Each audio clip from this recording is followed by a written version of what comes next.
Hey, let's get it. Let's get it. Let's get it. Sunday, man. Sunday. What's up, fight fans? It is the homie, Mainman Mademan here. Hey, y'all know how I get down. We talking boxing, man. Yes, sir, fam. Hey, look, once again, it's on. Once again, it is a honor and a pleasure, everyone. I repeat, a honor and a pleasure to get up on here, rocking out with the boxing fans and the boxing fam. Yes, sir. Sunday. Yeah, man. Y'all know what that means. Our time now, man. What's up, fight fans? Back at y'all, man. Coming on back to pick up the pieces. Pick up the pieces to history, man. I like that, fight fans. Welcome on back, man. I want to definitely say I hope all is well in the world. But most importantly, I hope all is well in your world. What's up, fight fans? Salute to y'all all, man. Coming on through late on a Sunday evening, man. Come on through to, pick up the pieces once again to this great historic fight that we had yesterday involving my main man, Bud Crawford, man. Couldn't be more prouder to be a Bud fan today, fight fans. History has been made. History has been made. Bud Crawford now sits on the Mount Rushmore of boxing. At this point, it could be arguably and say, no matter what he does for the rest of his career, at this point, what's done is done. What's cemented is cemented. It can't be undone. What you're seeing is what you're seeing. You can't unsee it, fight fans. You know what I mean? So it's already done. It's written in the history books. It is written. Real spill, man. So I'm glad to be here today to talk about my main man's victory. You know what I'm saying? First man on deck in our house. What's up, my G? On deck, first man in the house, Muhammad Tola. What's going on with you? Much love, my friend. What's going on, man? Salute, main man, into the chat. I know you're gonna like this. Definition of the word peerless equals unmatched, having no equal. So should we call him Terence Peerless Crawford? Terence Peerless Crawford, peerless and fearless Crawford. I think I like that, Muhammad Tola. The peerless one. The peerless one. No equals. His era. Flag Planet, straight out of Omaha. Flag Planet, straight out of Omaha. And like I always say, Muhammad Tola, there ain't nothing that no one can do about it. You don't like it, beat them. But from the way we seeing things and the way things are looking, I don't think nobody's going to be able to beat them. So it is what it is. You know what I'm saying? The Crawford era. I like that, man. Salute to my main man, Muhammad Tola out there, man. Much love, man. We've all been wasting time previewing the fight. Canelo lost the moment he signed the contract. You hear Bud Crawford say that at the post-fight presser? He say, when you knew you won the fight? He say the second that he signed the contract. Bud, like, look, all of y'all fans out there going back and forth about waiting, what I can and can't do. Look, bro, I've been on this mission for a whole year. You know what I mean? A whole year. Nah, The second that I knew he signed the contract, I heard, got him. You know what I'm saying? KP from KC5. He sealed his legacy last night. Fighter of this generation. No shame in having a loss to Terence Bud Crawford. Absolutely no shame in that whatsoever. No shame. You lost to a legendary fighter. You know what I'm saying? Canelo is even saying that. Canelo doesn't seem like, he's holding his head down. He's sad. Even I haven't seen anything about retirement when it comes to Canelo Alverez. So, I mean, he kind of being a good sport about it. As a matter of fact, I don't know if y'all seen some of the pictures coming on out from the fight, but you see pictures like this floating around. Here's one right here. This is Bud Crawford and Canelo post-fight, dapping up Canelo's daughter right there, man. We know that Bud Crawford eventually took the belts and gave them back to Canelo Alverez. Now, that's more for anyone that's wondering. It's more symbolic. It's not that Canelo Alvarez still has belts. I know some of y'all may wonder, you know what I mean? No, that's not what that meant. It meant it was more symbolic. Bud Crawford showing a offer of respect to Canelo Alvarez by giving him his belts back. the real belts will be sent to Bud Crawford via the sanctioning bodies. So at the end of the day, man, that was a shine of respect. And these two once again have been classy. Bud Crawford is not dragging Canelo, and Canelo is not dragging Bud Crawford. If anything, Crawford is treating this as an opportunity to maybe, attempt to gather more fans. And this is a good opportunity for Crawford to do such. Now, granted, he's at the end of his career, and his career is almost pretty much hung up. But it's still, it still can give him be shown in a good light amongst a lot of newer fans that may want to join this cause, whether it be late in the game or whatnot. This is could be what Crawford is doing. Once again, Canelo gave him the opportunity. Canelo looked 2 weight classes down, and obliged Terence Crawford. It took Turkey Al Sheikh to give him 150 million, but still, And so these two have been respectful towards one another. They were respectful, leading into the fight. Crawford wasn't mentioning nothing about clenbuterol. That was us. You know what I'm saying? Crawford wasn't talking anything about the Reynoso gym. That was us. I wish he would have talked about it. You know what I mean? But he didn't talk about the Reynoso gym. That was us. He didn't, talk shit about Canelo's resume. Now Canelo talked shit about his resume, but he didn't go through the whole, this, that, and the third. The most I heard him criticize Canelo going into this fight was when they were talking about their last fights. And Crawford is like, hey, y'all criticizing me for Madrimov and saying I look certain kind of ways against Madrimov. Y'all giving him a full pass against William Skull. And in his Skull fight, that wasn't his best moment neither. So that's the best. That's probably the worst thing that I seen about Terence Crawford saying about Canelo Alvarez. They've been very respectful to one another, man. And that's just Crawford showing a bunch of character and showing that he's a class act. The class act that we've always known him to be. No matter what light that his haters always try to put him in. You know what I'm saying? Everybody hit that thumbs up as y'all pull up, fight fans. Thumbs up as y'all pull up. KP from KC5. What up, my G? Salute, man. He sealed his. Oh, we went through that when he sealed his legacy last night. Yeah, no shame in losing the Bud. Salute to Denise Wards. My day one is on deck. What's up, Denise? Much love to your sister queen. Much love. And I hope you enjoyed last night seeing history being made, Denise. You know better than any of us. It's been a long time coming. You know what I mean? We have been pushing Bud Crawford for years, Denise, and you know this. You know what I'm saying?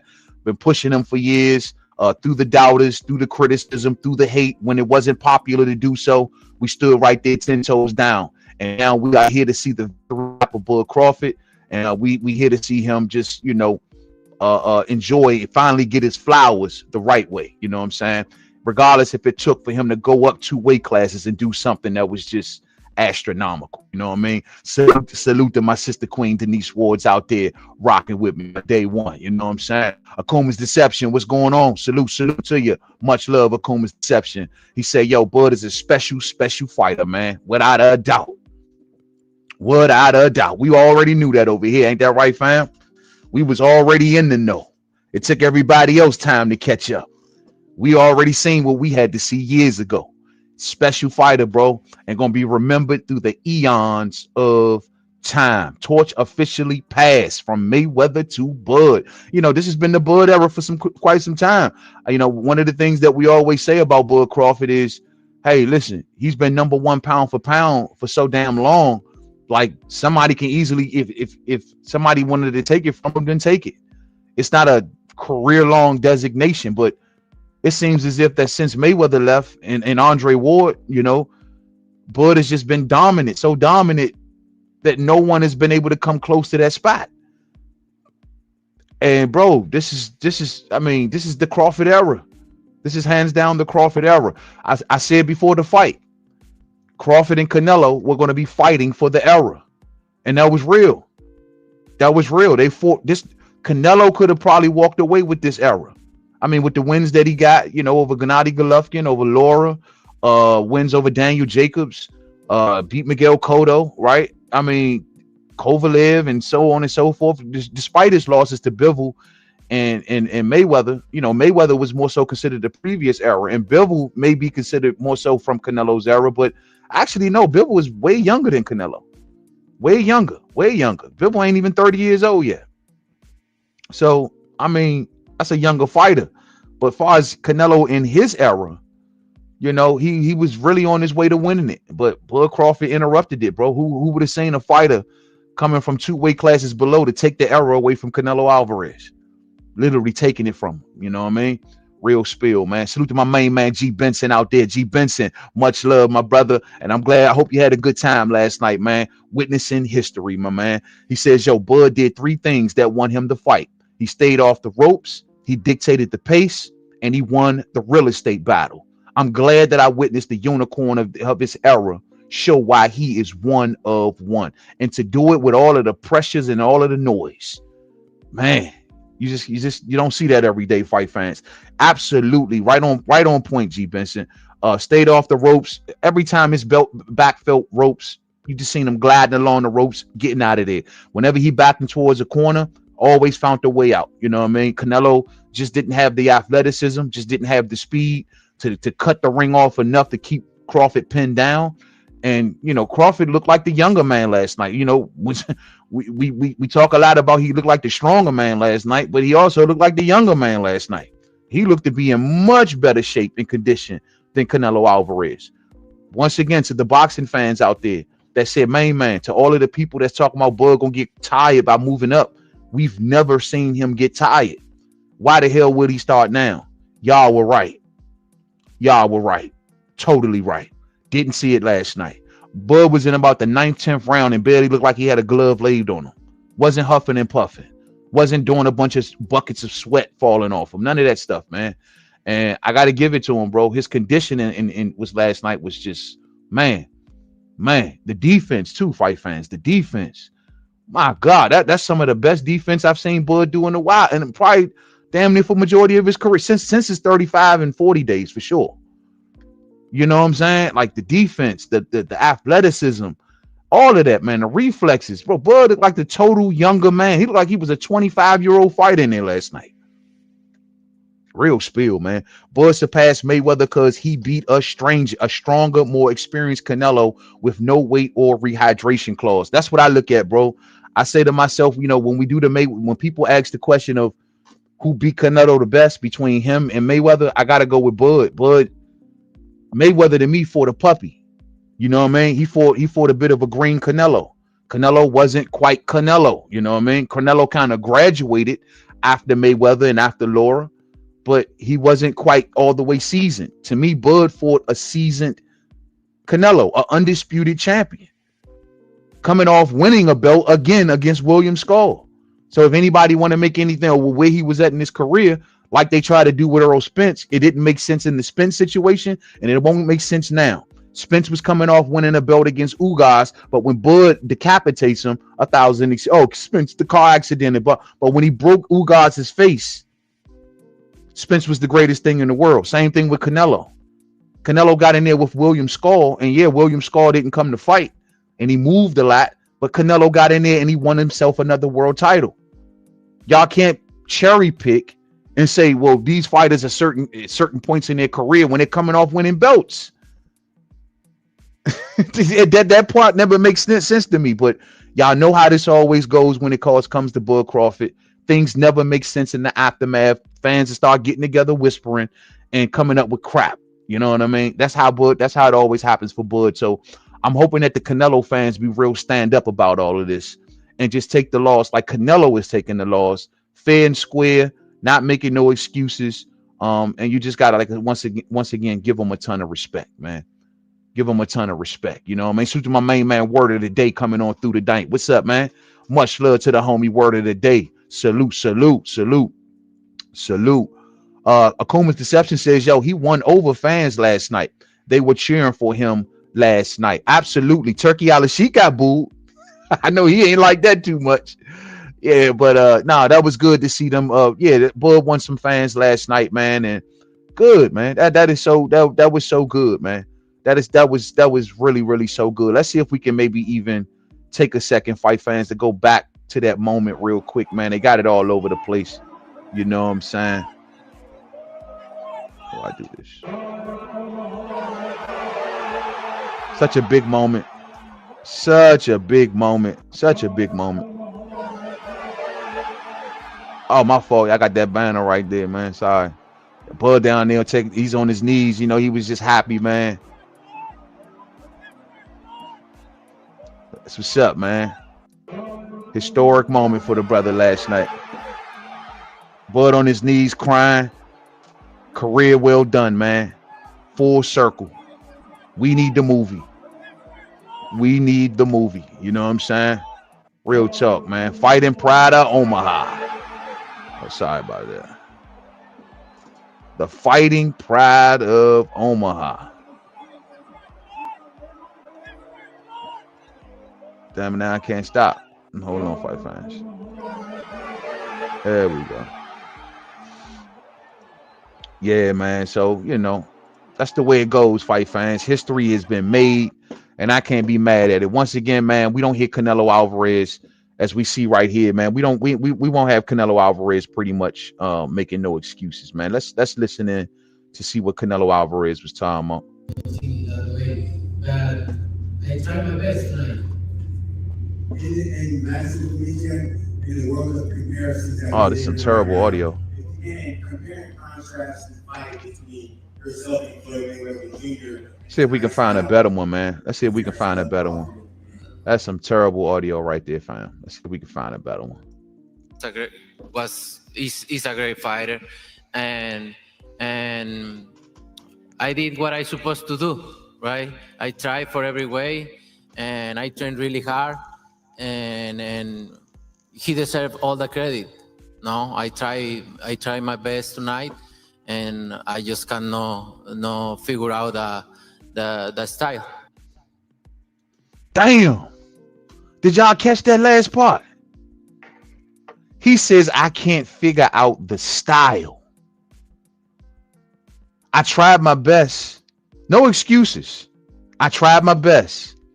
I just could not figure out the style. And I just cannot figure out the style. That's the danger of Bud Crawford. You just never know what you're going to get. You might get a guy that's coming in there to counterpunch. You might get a guy that's coming in there to box. You might get a guy that's willing to stand toe-to-toe with you. He says, I just could not figure out the style. Wow. Wow. Wow. Wow. Listen to Canelo Alvarez. I feel great to share the ring with, like I say to him, I feel great to share the ring with great fighters like him. And if we do it again, it's going to be great. But you know what? I'm glad to share the ring with great fighters. And I'm glad to be here. I already did a lot in boxing. I already accomplished a lot in boxing. My legacy is already there. And I still taking risks because I love boxing. So even fighting the smaller man, he considered that taking a risk. I continue to take risks. I got in there, you know what I mean? I continue to take the risk, making no excuses. Crawford is a great fighter. And maybe that's the reason why Canelo Alvarez is taking it the way he's taking it, because he knows, listen, I didn't lose to a chump. I lost to a special guy. I lost to an all-time great. The losses that Canelo do have, he's lost to some really, really good ass fighters. Dimitri Bivol, Floyd Mayweather, now Terence Bud Crawford. Some will argue maybe Gennady Golovkin. But at the end of the day, bro, he's right. I mean, he got no reason to hold his head down. This is a dude that literally got in there with a great, great fighter. Now, granted, once again, he lost to a dude 2 weight classes below him, and we're going to talk a little bit about how that's going to affect his legacy. But he still lost to a great, great fighter. You know what I'm saying? Real spirit. What's up, Netflix? It's your boy, Terence Crawford. Thanks to all my supporters. I told y'all I was going to win. I know a lot of them fans going home crying, like I said. But shout out to all the fans that came to support us. We got to move. Wow. He told everybody before the fight, I'm going to send a lot of y'all home crying.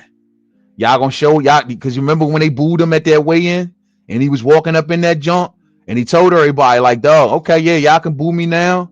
But at the end of the day, them boos going to turn to and the new. Them boos going to turn to and the new. And damn, that's exactly what happened there, bro. He sent a lot of fans. You know, it got quiet too for a while in that arena. For a while in there, you can hear a pin drop. It was Mexican Independence Weekend, right? What happened to the big celebrations? It got quiet up in that bad boy. You know what I'm saying? It got quiet, fight fans. Correct me if I'm wrong. Is Bud Crawford someone that you want to fight again? Do you feel like you could do better in a rematch than you did tonight? Like I say to him, I feel great to share the ring with great fighters like him. And if we do it again, it's gonna be great. But you know what? I'm glad to share the ring with great fighters, and I'm glad to be here. I already did a lot in boxing. I already accomplished a lot in boxing. My legacy is already there, and I still taking risks because I love boxing. His legacy is already there. The man said that his legacy is already there. He lost to a fighter from 2 weight classes below. He says his legacy is already there. It don't work like that, Canelo. It's not that it's already there. Bud is actually a part of that legacy now. You can't just stop the legacy, when you want to stop it. It's already there. No. Bud is a part of it. And yes, Bud affects that legacy. It's not that it's already there. Once again, we talked about this last night. When we talk about the greatness of Canelo, and far as is he the even greatest Mexican fighter of all time? Do we got any examples of Chavez losing to a fighter 2 weight classes below? Do we got any examples of Salvador Sanchez losing to a fighter 2 weight classes below? It matters. Y'all can't just erase this from it don't work that way. You lost to a fighter 2 weight classes below. You do got a PED scandal. There are dark clouds over some of your fights. This all comes into totality of it. Yes. Now, getting schooled by Mayweather as a young pup, okay, cool. Your legacy can definitely survive that, right? Even losing to he beat Laura, so I guess it is what it is. But even losing to Dimitri Bivol, in my opinion, your legacy still can survive that. And I'm appreciative of the fact that he at least got in the ring with these dudes. There's a lot of fighters that don't want to, test themselves like that in nowadays time. So I'm appreciative of that. But all of this is part of your legacy, bro. And see, the way we walk around here saying that Bud Crawford is an all-time great, that means to me that the bar is set high. Now, can we make an argument of whether or not Canelo Alverez is going to the Hall of Fame? I would say more than likely, yes. He's an undisputed champion, former undisputed champion. There's folks who've definitely got it in for less. But all-time great? Does Canelo legacy takes him to all-time greatville? And for me, the answer is no. Not to mention Duck and David Benavidez. The answer is no. Canelo Alvarez is not going to be seen as no all-time great, in my opinion. Canelo Alvarez is going to be perhaps to the Hall of Fame. Yes, he'll be remembered for his economics, like what he's done economically thus far. But to sit back and say he's in the company of the same things that Crawford has done, and in the same company as the Alis and the Ray Robinsons and shit, hell no. No. And I had to ask this last night. I got to even ask the question, did he do more than Oscar De La Hoya? Oscar's a what? 5-division champ? Did he do more than Oscar? Oscar ain't got no PED scandals. Yeah, Oscar's got some losses later in his career, for sure. But Oscar got some good wins too. Pretty much on the same level as Canelo. Now, Oscar was never undisputed. Like I said, I feel really comfortable with saying, well, Canelo will make the Hall of Fame. And that's a noteworthy achievement. That's not nothing to just like smirk at. You know what I mean? Like that was once upon a time we was on that level talking about Bud Crawford, but we've long surpassed that level. We're at all-time great levels. Hall of Fame levels, that's so 2019, 2020. So my deal is, I look at Canelo Alvarez and I say to myself, I cannot put him in that company. I cannot put him in that category. You know what I mean? Like, dog, I mean, I can't do it. I can't put him up there with the Henry Armstrongs. I can't put him up there with the Ray Robinsons. I can't.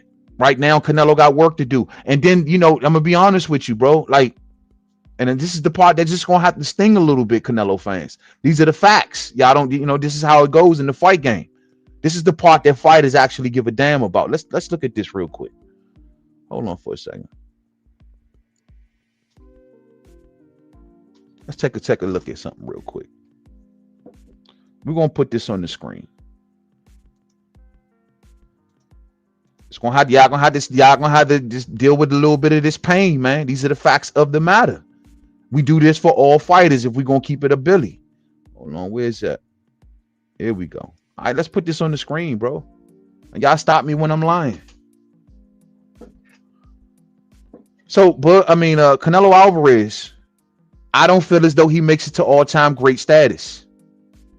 Now, I got my reasons for such, really crystal clear. Now, he's got some really, really good wins. I'm not going to take that away from him.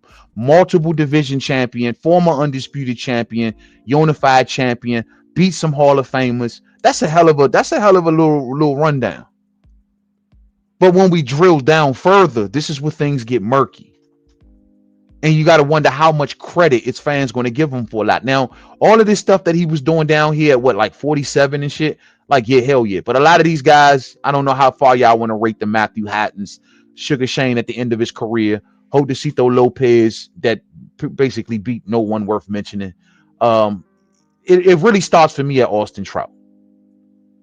And I know he had a couple scares down here with Matthew Hatton and so on like that. But no, to me, Canelo's legacy stuff starts around Austin Trout. And I give him full credit for the Austin Trout fight. A lot of people say, well, man, I think he lost to Austin Trout. But, you know, fact of the matter is, on paper, and I think that Canelo eked out the Trout win. He knocked down Trout, that kind of leveled things out, and he finished strong. So I give him victory. I give him the Austin Trout fight. Losing to Floyd Mayweather, you know, young in his career, that ain't even the big thing that I hold against him. Floyd is a wizard. What can you do? You got Canelo, the gingerbread man, in there with a freaking wizard. Canelo, the gingerbread man, in there with a wizard. So it is what it is, right? These wins are good. Alfredo and Gulo, that's okay. Erislandy Lord, he got it. You know, controversy and all, but he got it. James Kirkland, that's a former champion, but I guess, you know, I don't know.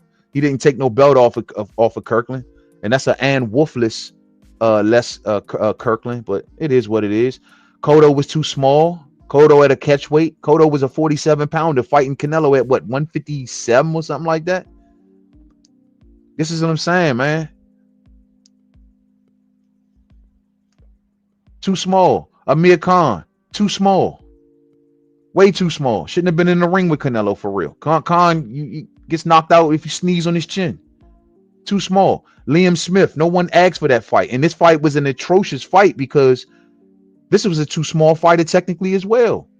See, what people got to understand, this fight was fought at 154 for the WBO light middleweight title, remember? But at this time, Canelo Alvarez was already the 160-pound champion after he beat Cotto. So remember, the WBC was on his ass about the Golovkin fight. And he didn't want to fight Golovkin, and he's claiming he had some legal issues going on in the background. So he says no, and he vacated the belt, and he went down in weight to 154 to fight Liam Smith. How much credit are you giving him for going down in weight to fight Liam Smith, when at that time everyone was asking for the Charlo brothers and not the Smith brothers? Julio Cesar Chavez Jr., more like an exhibition, if anything. They fought at the weirdest weight ever, a fight that no one asked for. Gennady Golovkin, first fight right here, ended in a draw. Some say Gennady Golovkin technically beat him, but however, he has the victory over Golovkin. Now, all of these previous fights now have dark clouds on them, because after this fight is where he popped dirty for the clenbuterol. So people are going to look at this and say, hey, he got a draw with Gennady Golovkin in the first fight, which was arguably a loss, but hey, whatever. A draw in the first fight. And then to get over the hump, he had to juice. served his 6 months, came back after that 6 months was up, and proceeded to actually beat clearly, in my opinion, Gennady Golovkin in the second fight. Did not give Gennady Golovkin that fight. This was in 2018 when they fought. Did not fight Gennady Golovkin in that third fight to kind of break that tie into 2022. Fought him 4 years later. That's not a good look. That's a 40-year-old Gennady Golovkin. I don't like that, man. I don't like that, fight fans. Sergey Kovalev. I mean, what? Now let's go back down. Rocky Fielding, that was a joke. Daniel Jacobs, this is a very good win. One of Canelo's top 2 wins, in my opinion. Top 2. Gennady Golovkin and Daniel Jacobs, to me, may be his best wins. Gennady Golovkin and Daniel Jacobs. So I give him full credit for the Jacobs win. Sergey Kovalev was a joke. This was a joke. We all know the reason why. I've said it a billion times. Sergey Kovalev, fight goes down to November 2019. But however, right before that, Sergey Kovalev fighting Anthony Yarde right here in August of 2019. August, September, October, November. How much of a training camp did Sergey Kovalev have after a 12-round grueling fight with Anthony Yarde? And then he's in a ring with Canelo, what, a couple months later? Kovalev didn't even get a chance to barely spend any money he made from the Yarde fight before Canelo came around and caught him slipping. Nah, bruh. Nah. So come on, bro. Callum Smith, miss me with that. Y'all be like, Callum Smith, good. Good where? Who he beat? He beat a George Groves that he caught, you know what I'm saying, on some BS. Outside of that, what else he done? Avni Yildirim, miss me with it. Billy Joe Saunders, that was a decent fight, but in Billy Joe's, I mean, it all depends on where you rate Billy Joe. It's a good win, though. That's why I say I'm looking at this fight, fans. I'm sorry, bro, losing to Dimitri Bivol. Lost to basically some of the best fighters he's faced in his career. He's lost to, with the exception of Golovkin, perhaps. But the best he's fought was Bivol, Floyd, and Bud. And he lost all 3. Beating Caleb Plant, that was respectable. See, these type of wins that get him to the Hall of Fame. Beating guys like Plant, beating guys like Billy Joe, beating guys like, you know, Kovalev is still a name. Daniel Jacobs, getting the wins over Golovkin. Yeah, those things that get him to the Hall of Fame, the Cotto win. But, you know, as far as all-time great, when we got to drill down, these details started coming up. They'll start to come up. And that will hinder him from reaching all-time great status, in my opinion. Losing to the best of his career. Losing to a smaller fighter in Terence Bud Crawford. A PED scandal over Gennady Golovkin. Then waiting till the man turned 40 to give him the last fight. What I'm seeing here when I wrap all of this up, fight fans. Fighting Julio Cesar Chavez Jr. when the man said he didn't want to fight Mexicans, but didn't fight David Benavidez. But he fought Julio Cesar Chavez Jr. What all of this is spelling to me is Hall of Fame at best. And that's being completely fair. But he falls well short, in my opinion, of all-time great. Now, how does he measure up against other Mexican greats? In my opinion, I don't think he passes Julio Cesar Chavez.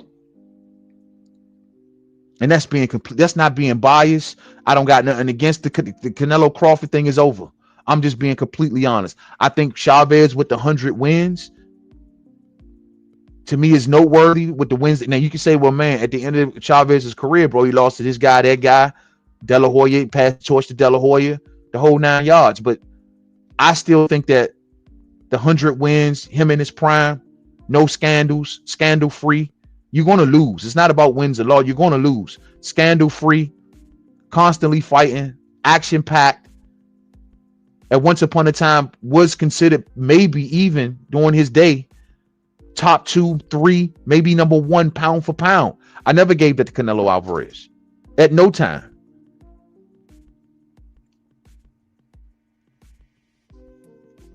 So for fight fans, for me, as Canelo says, his legacy is already done, as he tries to put it. In my opinion, the Bud Crawford win, a loss affects it. And no, he's now short, to me, of all-time great status. What say y'all? What say y'all? Let me see what y'all talking about. Salute to the fam, man. Hopefully I ain't go too long on that. Salute. Let me see what y'all talking about over here, man. Let me go on down some. Salute to everybody that's came on through, man. I see y'all pulling on through. Keisha, what's up with you, Keisha? La D, I see you out there. Sister Queen, what's good with you?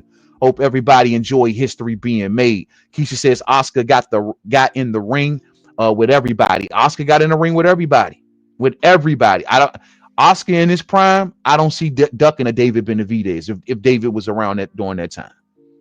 I just don't see it. Oscar never ducked nothing, win, lose, or draw, and he got some really good, legendary wins. You know what I'm saying? Salute to my man Blaze out there. Blaze, what's up with you? Man, I told you that Bud was going to outbox him. Facts. You did, brother. You came right on the platform and broke that shit down. Salute to my man Blaze, man. Hope you enjoyed your time at the fight. Hey, Blaze, word on the curb is that Bud had the crowd quiet, man. Yeah, they wanted to throw a celebration out there. They couldn't celebrate, man, because Bud took the celebration away. That's the word on the curb, bruh. What's going down? That's the word on the curb. Bud took the celebration out of Mexican Independence Day weekend, fight fans. That's just what a brother is hearing. Lala says, I heard booing in the arena whenever Canelo couldn't corner Bud or hurt him due to Bud's great movement. Damn, they was... Boy, that's always one of the better things that you can ever do. We always talk about winning the crowd and winning your freedom, gladiator rules. To win the other guy's crowd, to win the other guy's fans, right there in front of them, bro, that's just some magical ass stuff right there. Real talk. I respect it. When a fighter can go in there being booed, and then you start beating the ass of the other guy so bad, where his fans start booing him, that's some magical shit right there, Joe. That is some super duper magical shit right there, man. And as you can see, man, now Bud is the trending topic now, getting all of his flowers, fight fans. You see him and Angel Reese sitting around taking pictures. They had to put Angel Reese back. Now y'all know this was some manager set up. Let's take some pictures so we can do these impressions on the internet.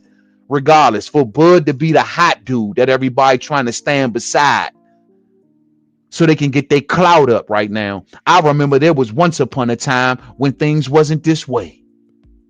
Now Bud is the one that all of the stars and celebrities got to run to try to get their clout, everybody. Remember? No one knows him. The kid from Omaha. Remember all of that type talk? You got stars coming from all over the globe to try to take a picture and to chat it up with Bud Crawford just for a minute. I love where we at, man. Sorry to have to rub that on out there, fight fans. But Bud Crawford, man, it's been a long time coming, and the brother deserves it, man. So good for Bud Crawford. Good for Bud Crawford. Blaze says, I'm still in Vegas after the fight, man. Oh, man. What the energy like out there, bro? I bet you was a lot of sad faces. Bud said he sent a lot of sad people with their heads down walking to the car. I know that feeling. I've been there. Going to a fight that you hoping your guy wins. You've been rooting for him. You've been bigging him up. And now you got to walk back to the car. Can't put it together. Can't figure it out. I love it. You know, Kellerman fed that. He said Kellerman fed that taking risk narrative to him after the fight, says La D. Is that right? Yeah, okay. Yeah, I bet. Because Kellerman tried to put words in his mouth, brother. Hey, look, maybe they still want Canelo nice and fat now. They still, if Canelo's still gonna hang around from listening to the way he's talking, they still want the dude nice and fat, meaning that they still want him, still seen in a good light. They may still have some plans for Canelo. You know what I'm saying? Word on the curb is last time we checked, this guy right here, he got some plans for Canelo. Ain't that right, fight fans? Canelo might got to get that light up and give it to Hamza Shiraz. The question is Canelo going to go forward and stay in business with Turki Al-Sheikh? If more than likely the answer is yes, from what I've researched, I believe that the extension is already done between Canelo and Turkey Al-Sheikh. 3 more fights, if I'm what I understand. $400 million is what they want to pay Canelo Alvarez. And once again, this is something that we was worried about for Bud Crawford going into this fight. We wasn't sure if they were going to rob him. Me and pretty much all of boxing fans felt that way. And you know, Hamza Shiraz says he was going to the fight. He was ringside last night. They were hoping that Canelo won, and I'm sure that he would have got up into the ring and maybe did a face-to-face. That didn't happen. That didn't happen, fight fans. And the interesting thing about this, we're talking a lot about Canelo's possible aftermath. Once again, he may be going forward with Turkey Al-Sheikh to do business and to continue this 3-fight extension. But however, there's also something out here that I found a little surprising, and I'm gonna put it right here on the screen, man. And this is something we've been wondering about when it comes to Bud Crawford. Now, Bud has already kind of answered this, but it's out there though, fight fans. It's definitely out there. And what I'm talking about is, yo, man, we got Turkey Al-Sheikh. We got Turkey Al-Sheikh, man. Come on, talking about something. Can David Benavidez still make 168 pounds? Why are you asking the question there, Turkey? Why you want to know if David Benavidez can still make 168 pounds? Now, this can go one or two ways. Now, we can automatically think that he's talking about Bud Crawford. But he could be also asking this question and saying, you know what? Maybe I feed Canelo to David at 168. Right or wrong? Now, all we've been hearing is Hamza Shiraz and Chris Eubank Jr. But for Turkey Al-Sheikh to come out here today and say, can David Benavidez still make 168 pounds with the thinking emoji? And I know, like I said, off the jump, you may be thinking he's asking Bud to go up and fight David at 168, which Bud has already ruled. I don't think he's going to stay at 168. Like I said, symbolically giving up the belts to Canelo lets me know he may not, campaign there, but who knows? But I think he's asking this question for Canelo. Is there a changing of the plans? Did Turkey see Canelo last night and say, I don't like the way that Canelo looks? And now I got this deal I'm working with Canelo, but I don't know if he's going to make it all the way through this deal looking good. So maybe I need to collect more sooner than later. Maybe because what he may want to, Canelo to do is eventually get in there with David. Remember, David is now doing business with Turkey Al-Sheikh. David's next fight is against Anthony Yard on a Riyadh season card. In November? He's fighting on a Riyadh season card. On the undercard is Brian Norman and Devin Haney and all of them. That's going to be a fire-ass card, fight fans. So is Turkey asking, can David still make 168 for Bud? Or is he asking, can he make 168 for Canelo? And if you throw David in there with the Canelo that I've been seeing, David is going to stop Canelo, bro. Canelo was smiling from ear to ear. A lot of people figured Canelo got lured to this whole situation because of the money of Turkey Al-Sheikh. One of the things I've been talking about a lot is, Turkey, we know he got money to burn. Is he luring Canelo into a trap? Baiting Canelo to a certain degree? Because the original trap was to bring light to his guys like Eubank, guys like Hamza Shiraz. But it seems as if now, no. He's looking at it now like, well, I don't know how much light is still left with Canelo. So how about I maybe just feed him and do the big one and feed him to David? PBC ain't got the money to do it. Turkey has officially lured David and Canelo away from PBC.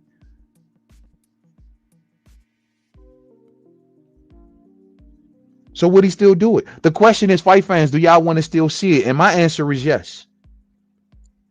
The answer for me is definitely yes. The answer for me is that I don't want to see much from Canelo. If anything, there's not really a fight. I don't want to see the Bivol rematch. I don't want to see him rematch Bud because Bud would stop him in the rematch. The only thing that I want to see left from Canelo Alvarez is David Benavidez fight. That's it. And that's because it's been a long time coming. So I'm hoping that Turkey is asking this question, not for Bud, as a lot of people may figure, because Bud just won. I'm hoping he's asking this question for Canelo. You dig? I want to stop and give a major salute. La La D, thanks for that love out there, Sister Queen. She said, yo, main man, read my Benavidez comment below. They want Bud. Say less, La La. Say less. Let me see if I can find that on out of here. Let's see. You said below Benavidez. Let's see. Damn. It says when are you talking about the one you just dropped? That says that when Kellerman put the mic in Canelo's face in the ring, Kellerman said, you did what you've always done your whole career and took a risk. Is that what you're talking about? Below they want Bud. Is that what you're talking about? Oh no, that's not the one. Below they want Bud. Can you retype it, La? Because there's a lot of fam out there tonight. Salute to my main man, Trap House. Trap House, what's up, homie? What's good with you? Last of a dying breed. What's good? Al Booger. What's up, Valkyris? I see you, man. Salute to y'all, man. Salute to everyone out there. Can you retype it, La? Because it's just a lot. I just see a bunch of comments, and it's hard to kind of find it. You know what I mean? Absolutely, Damon. He said, yo, speak that real, main man. We had no worries, and we all knew that that he was great. Big facts, bro. Big facts. La, you got me hunting for your comment. Big facts. Say he's 2 minutes behind. I heard Bowen in the arena whenever Canelo couldn't corner him. I think, you say below that one?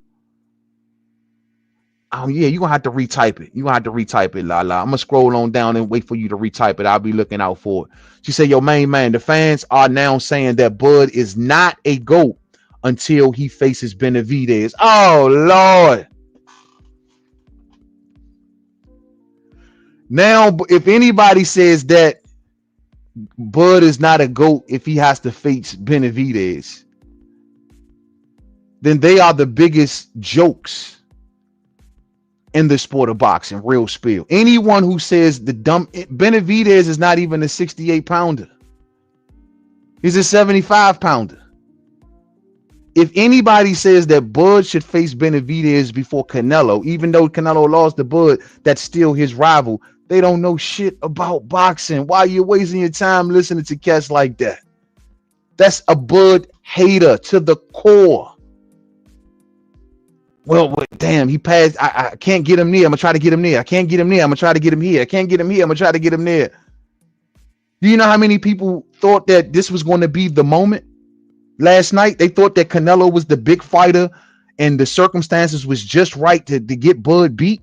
Do y'all know how many people watched last night hoping, wishing, praying that Bud would have got clipped last night by Canelo? They wouldn't have gave Bud the luxury of saying, oh, he's a small guy moving up. They would have treated Bud like he was been at 68 for 10 years.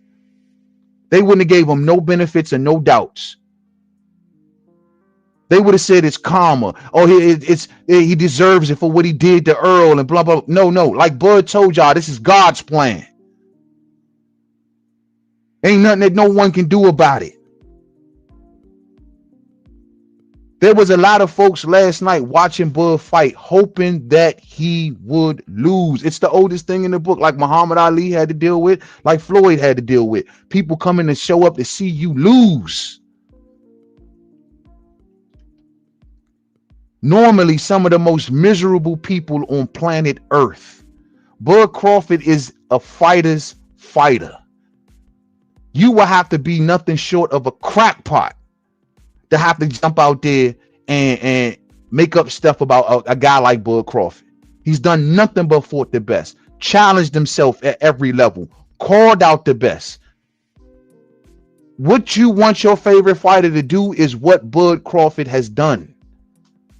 Fans there's even a lot of fans that's waking up and may have found that out later in the game, but it's like, yo, once you see it, you see it. Nah, dog. Like everything that I've ever asked a fighter to do, this dude is done. I want my fighters moving up in weight and challenging themselves. He's done it. I want my fighters calling out the best. He's done it. I want my fighters challenging themselves constantly. He's done it. I want my fighter breaking out the politics of boxing and not walking left, right, drop step about with every promoter telling what he got to do. You can't cross streets and blah, blah, blah. I want a fighter that's going to buck the system. You got it. All of these status quo ass fighters, sellout ass fighters. That's what y'all out here supporting. Look at Tank Dave. Tank Davis got the biggest support in the sport of boxing, and look what he doing. Look what he doing. That's what I'm talking about, y'all. So at the end of the day, bruh, for anybody that's out here trying to move the goalposts on my man Bud Crawford, he just recently made history. Man, do me and him a favor.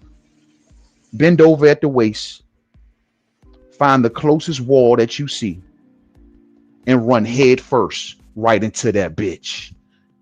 And when your dumb ass wake up with stars floating around your head, do it again. Real spill. Because you got to be a miserable person to not celebrate what Bud Crawford has done. Unless you were just one of the ones over the years that doubted him and was contributing to all of Bud Crawford's miseries, of course. You know what I mean? So that's what I think about people like that, D. They want to move the goalpost, say stupid shit like he got to fight Benavidez. Next thing you know, oh, Bud got to go fight, Deontay Wilder. You know what I mean? Listen, at the end of the day, this dude got in there, man. Proper game plan, answered all questions. People were wondering, was he going to be too big? Was he going to be too small? And he answered all questions with flying colors, totally prepared, rock solid game plan, just like in the Earl Spence Jr. situation. And it's going to be, it was totally, totally good. Now, before I start to talk about the aftermath of Bud Crawford, let me just stop and just say congratulations also to Monster Inoue. Monster Inoue getting a victory last night, fight fans, in the wee hours of the morning out there in Japan, of course, man. Monster Inoue beating MJ Murhadan Akhmadaliev, you know what I'm saying? Monster Inoue getting the victory last night, remaining an undisputed champion and establishing his dominance now at 122 pounds. Salute to Monster Inoue last night. Now there's basically no more challenges at 122 pounds for Monster Inoue. There's no more challenges. It's time for Monster to perhaps move up. He's pretty much cleared out the 122 pound division, starting with Stephen Fulton a few fights ago. He has every title in the division. There are no more names worth mentioning. Ain't nobody saying Guillermo Regan Dial, and ain't nobody asking for the fight. At this point, the question is, would Monster Inoue move up to possibly 126 pounds and challenge himself with bigger guys up there? I read a little bit of reporting on this. I'm reading straight from ESPN. Naoya Inoue successfully defended his undisputed super bantamweight titles with the emphatic unanimous decision win Sunday over Murhadan Akhmadaliev in Japan. Two judges scored the fight 118 to 110, while one had it 117 to 111, all in favor of Inoue. That's what's up. After the win, the 32-year-old Inoue confirmed that he will fight again in December in Riyadh in Saudi Arabia. Inoue is expected to face unbeaten Mexican David Picasso on December the 27th. So it don't look like he's moving up no time soon. He's already got his next fight already lined up with Turki Al-Sheikh in Riyadh season. Damn, Turkey got him. Boy, Turkey got everybody, bro. Turkey ain't playing. Turkey got every big name in the sport right now, or control of every big name basically in the sport, including Canelo. The only one he's missing is Gervonta Tank Davis. That's it. That's the last piece to all of the major players, perhaps, in the sport of boxing. He got the UK heavyweight scene locked up. He got Usyk locked up. He got Bud Crawford. He got Monster Inoue. He got David Benavidez, which is perhaps the future Latin star. Bro, Turkey got everybody. He got Shakur Stevenson. He got Devin Haney. Who don't he got? The only people he don't got is Tank Davis. And if Earl comes back, and I'm gonna tell y'all like this: when Earl come back, it ain't no guarantee that Earl gonna be like super duper in business. It ain't a guaranteed thing that he stays with PBC. That's not guaranteed. Now, are there still fights for Earl at PBC? 100%. He still can get the key fight. The Charlo situation can work out. The Fundora situation can work out. That may keep Earl with PBC, given his trajectory is right there with him. But also fights with Virgil, which can bring Earl a ton of money. That sits over there with perhaps with Golden Boy. Yeah, but Golden Boy is with Turkey. So Earl can say, hey, Turkey, find me 25 for Virgil Ortiz. Find me 25 for Virgil Ortiz. Matter of fact, find me another 25 for Boots Ennis. I don't know, boy. It's gonna be interesting to see when Earl comes back, man. I can't wait when Earl come back. I'm happy to see Earl getting in shape. I see the pictures, recently. Earl is looking good, fight fans. Earl is definitely looking good. So, man, Turkey just got everybody locked up, though, bro. I mean, all the top names. He is literally, yeah, bro. Just a few more names to go, and he would have technically locked up the entire power structure of boxing. That's insane. There has never been a guy in the sport that's done it like this. Never. We can see great promoters over time, Bob Arams and the Don Kings and all that, but ain't nobody quite ever done it like this. Now, them trying to take down the Muhammad Ali act shit, we've already talked about that. None of us ain't with that. That's what I think that Turkey need to pump his brakes. Ain't gonna be a corporate takeover. We see you in business with Dana White. To a certain degree, we understand what Turkey is doing with Dana White. Dana White comes with a whole nother audience. So Turkey is like, look, we're going to make this thing bigger. I'm going to use your people. I'm going to use you, but I got to keep them around. But hey, that rolling back the Muhammad Ali act shit, ain't nobody going for that, man. And hopefully that gets shut down before the thought even gets think about of trying to actually do that shit. Leave the Muhammad Ali act alone, completely alone. So salute, man. Salute the Monster Inoue for last night, man, for getting that victory. Really happy for Monster Inoue, man. Real spill. I want to also stop and say rest in peace. Rest in peace to Ricky Hatton, man. Former champion Ricky Hatton was found passed away in his home. I think it was yesterday, if I'm not mistaken. I think it was yesterday. Cause of departure has not been released. So they didn't say what did it. They just found him in his home. He was 46 years of age. I did not know Ricky Hatton was that young. I thought that Ricky Hatton was in his 50s at the least, but he was found unresponsive in his home, fight fans, and he's now basically left us. Ricky Hatton was a really good fighter. He caused a lot of splashes some years ago. A lot of American boxing fans may have, heard of him once he came over here and got that Floyd fight. Of course, we remember the Pacquiao fight as well. Such a great fight. The Floyd fight was so memorable for a lot of people because of the way Floyd floored Ricky Hatton. As a matter of fact, Ricky Hatton was Mayweather's last stoppage, if I'm not mistaken. That was Mayweather's last stoppage. And but Ricky Hatton was a warrior, man. He was a hard fighter, always been a hard fighter. He tried to renew his career in the end, but just kind of fell just short. You know what I'm saying? Getting stopped. I think it was by Sinchenko, if I'm not mistaken. But always been a gritty fighter. Definitely a UK favorite. They loved his action-packed style. They loved the grit and determination that he would bring in the ring. And he was quite the popular guy. You know what I'm saying? Always have been.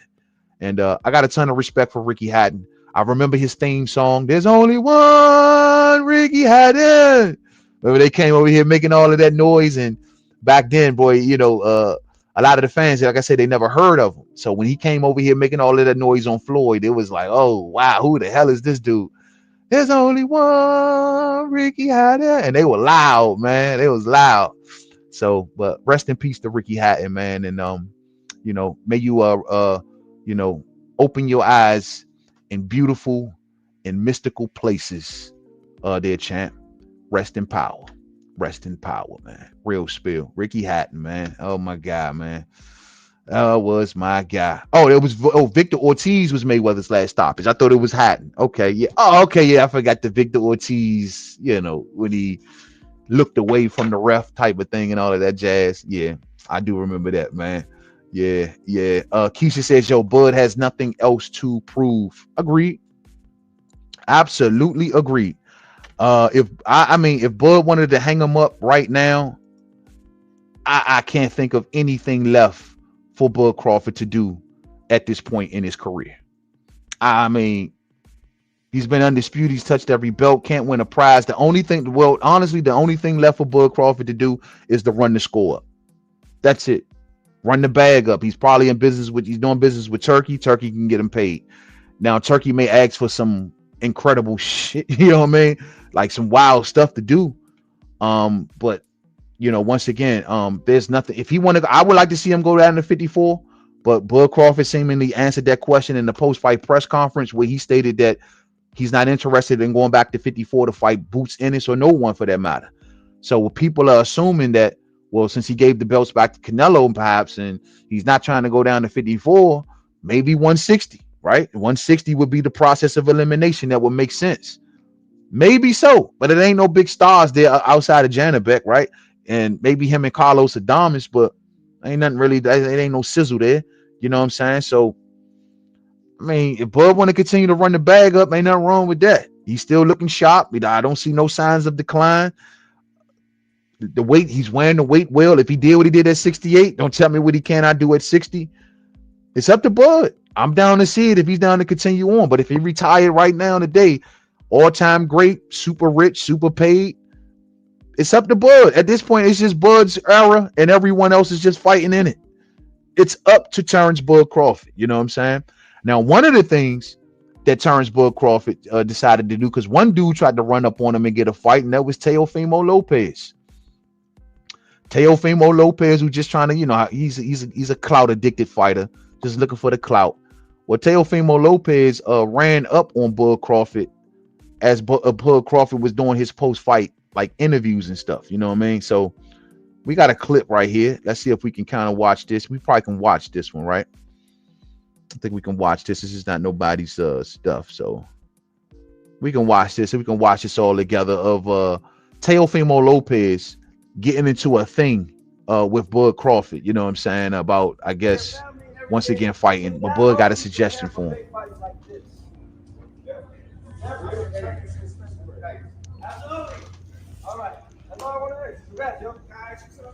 What's up, Jay? You gonna sign a contract with my brother? You see it. What you gonna do, Teo? You see it. There we go. Yes. I was fighting right now, but they want to fight for January, February. You know right now, but you gonna sign a contract. Teo said, I will fight him right now, but they want to wait to January or February. Did y'all catch that? I think this might be done, dog. I think Shakur gonna get this fight. Did y'all catch? If Teo says they, he's talking about Turkey and Riyadh, and he is not going to cross Turkey and Riyadh again after what happened in that Devin Haney situation. Listen in. He said they want to go January or February. There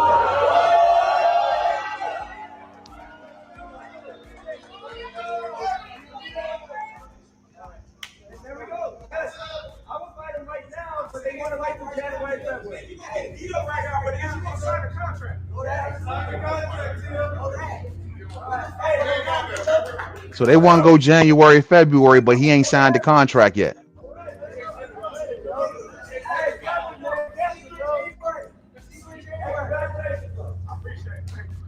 Bro, I'm going to tell y'all straight like this, man. Real spill. I am so glad that Shakur Stevenson was right there.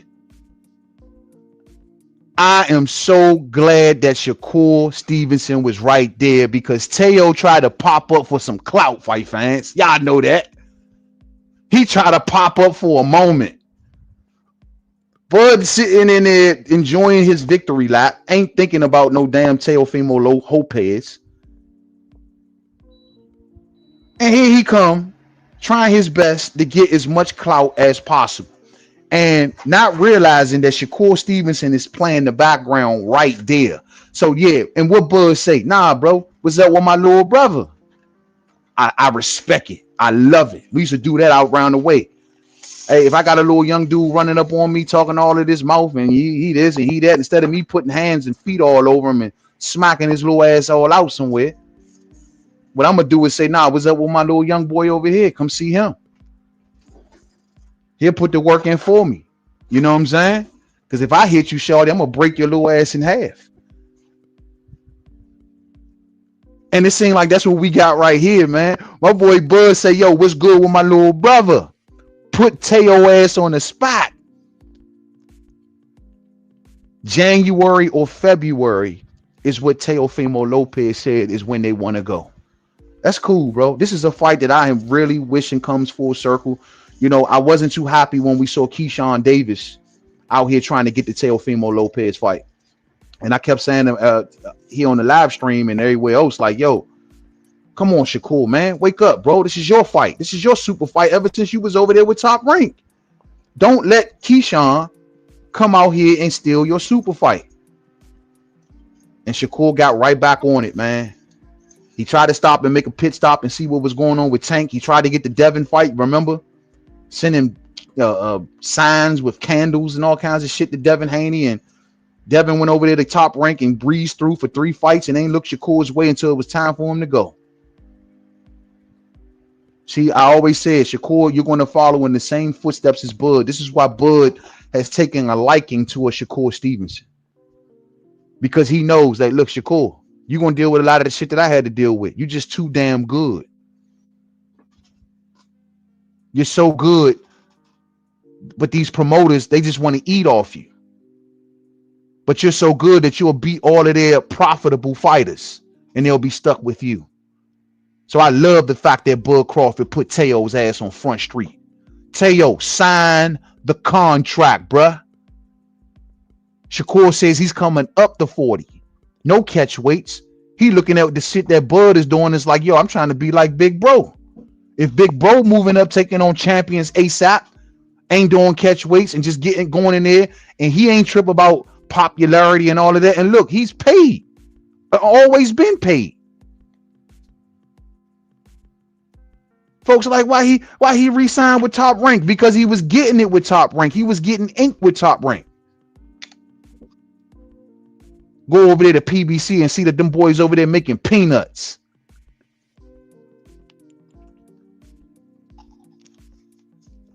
Shakur tried to do the same thing and see the same reception that Bud had got from PBC when he tried to go over there and get the Earl fight initially. And they didn't want to have anything to do with him and all of that shit. Remember how all that went? Well, that's the same type of reception that they had for Shakur when Shakur went over there looking for Tank. See, Shakur, we know exactly what type of time you on. We not messing with you. See, you on that bullshit. That's your homie and all that. Y'all all close and all of that. We not much. See, last time we let your homeboy over here, we let him stay over here for a few nights. You almost burnt the house down.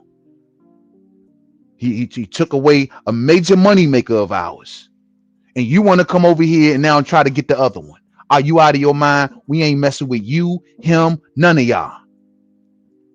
All of y'all stay away from us. Y'all are too damn good. Real spill. So Teo, sign the contract, bro.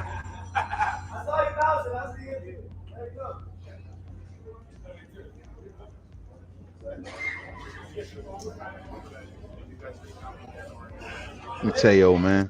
Tell you, wild boy, man. Wild boy. Went over there to try to get himself some clout and end up getting his little bubble pop. Now he walking out of that thing humble as hell, man. I love it, Fight Fast. I love it. I love it. Let's talk a little bit about Bud's aftermath now.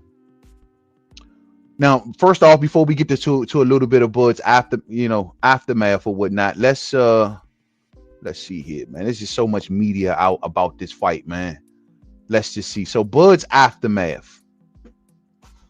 Let's go on over here and listen to a little bit of this press conference, post-fight presser, of course, where Bud was just kind of talking about the fight, and we'll just kind of give a few words. We're not going to listen too long, just a little something, such some of the opening words that Bud Crawford had during this particular press conference. So let's listen in all of it together. I won't play no video, just the audio, and we'll go from there. So let's listen into a little bit of Bud Crawford, shall we?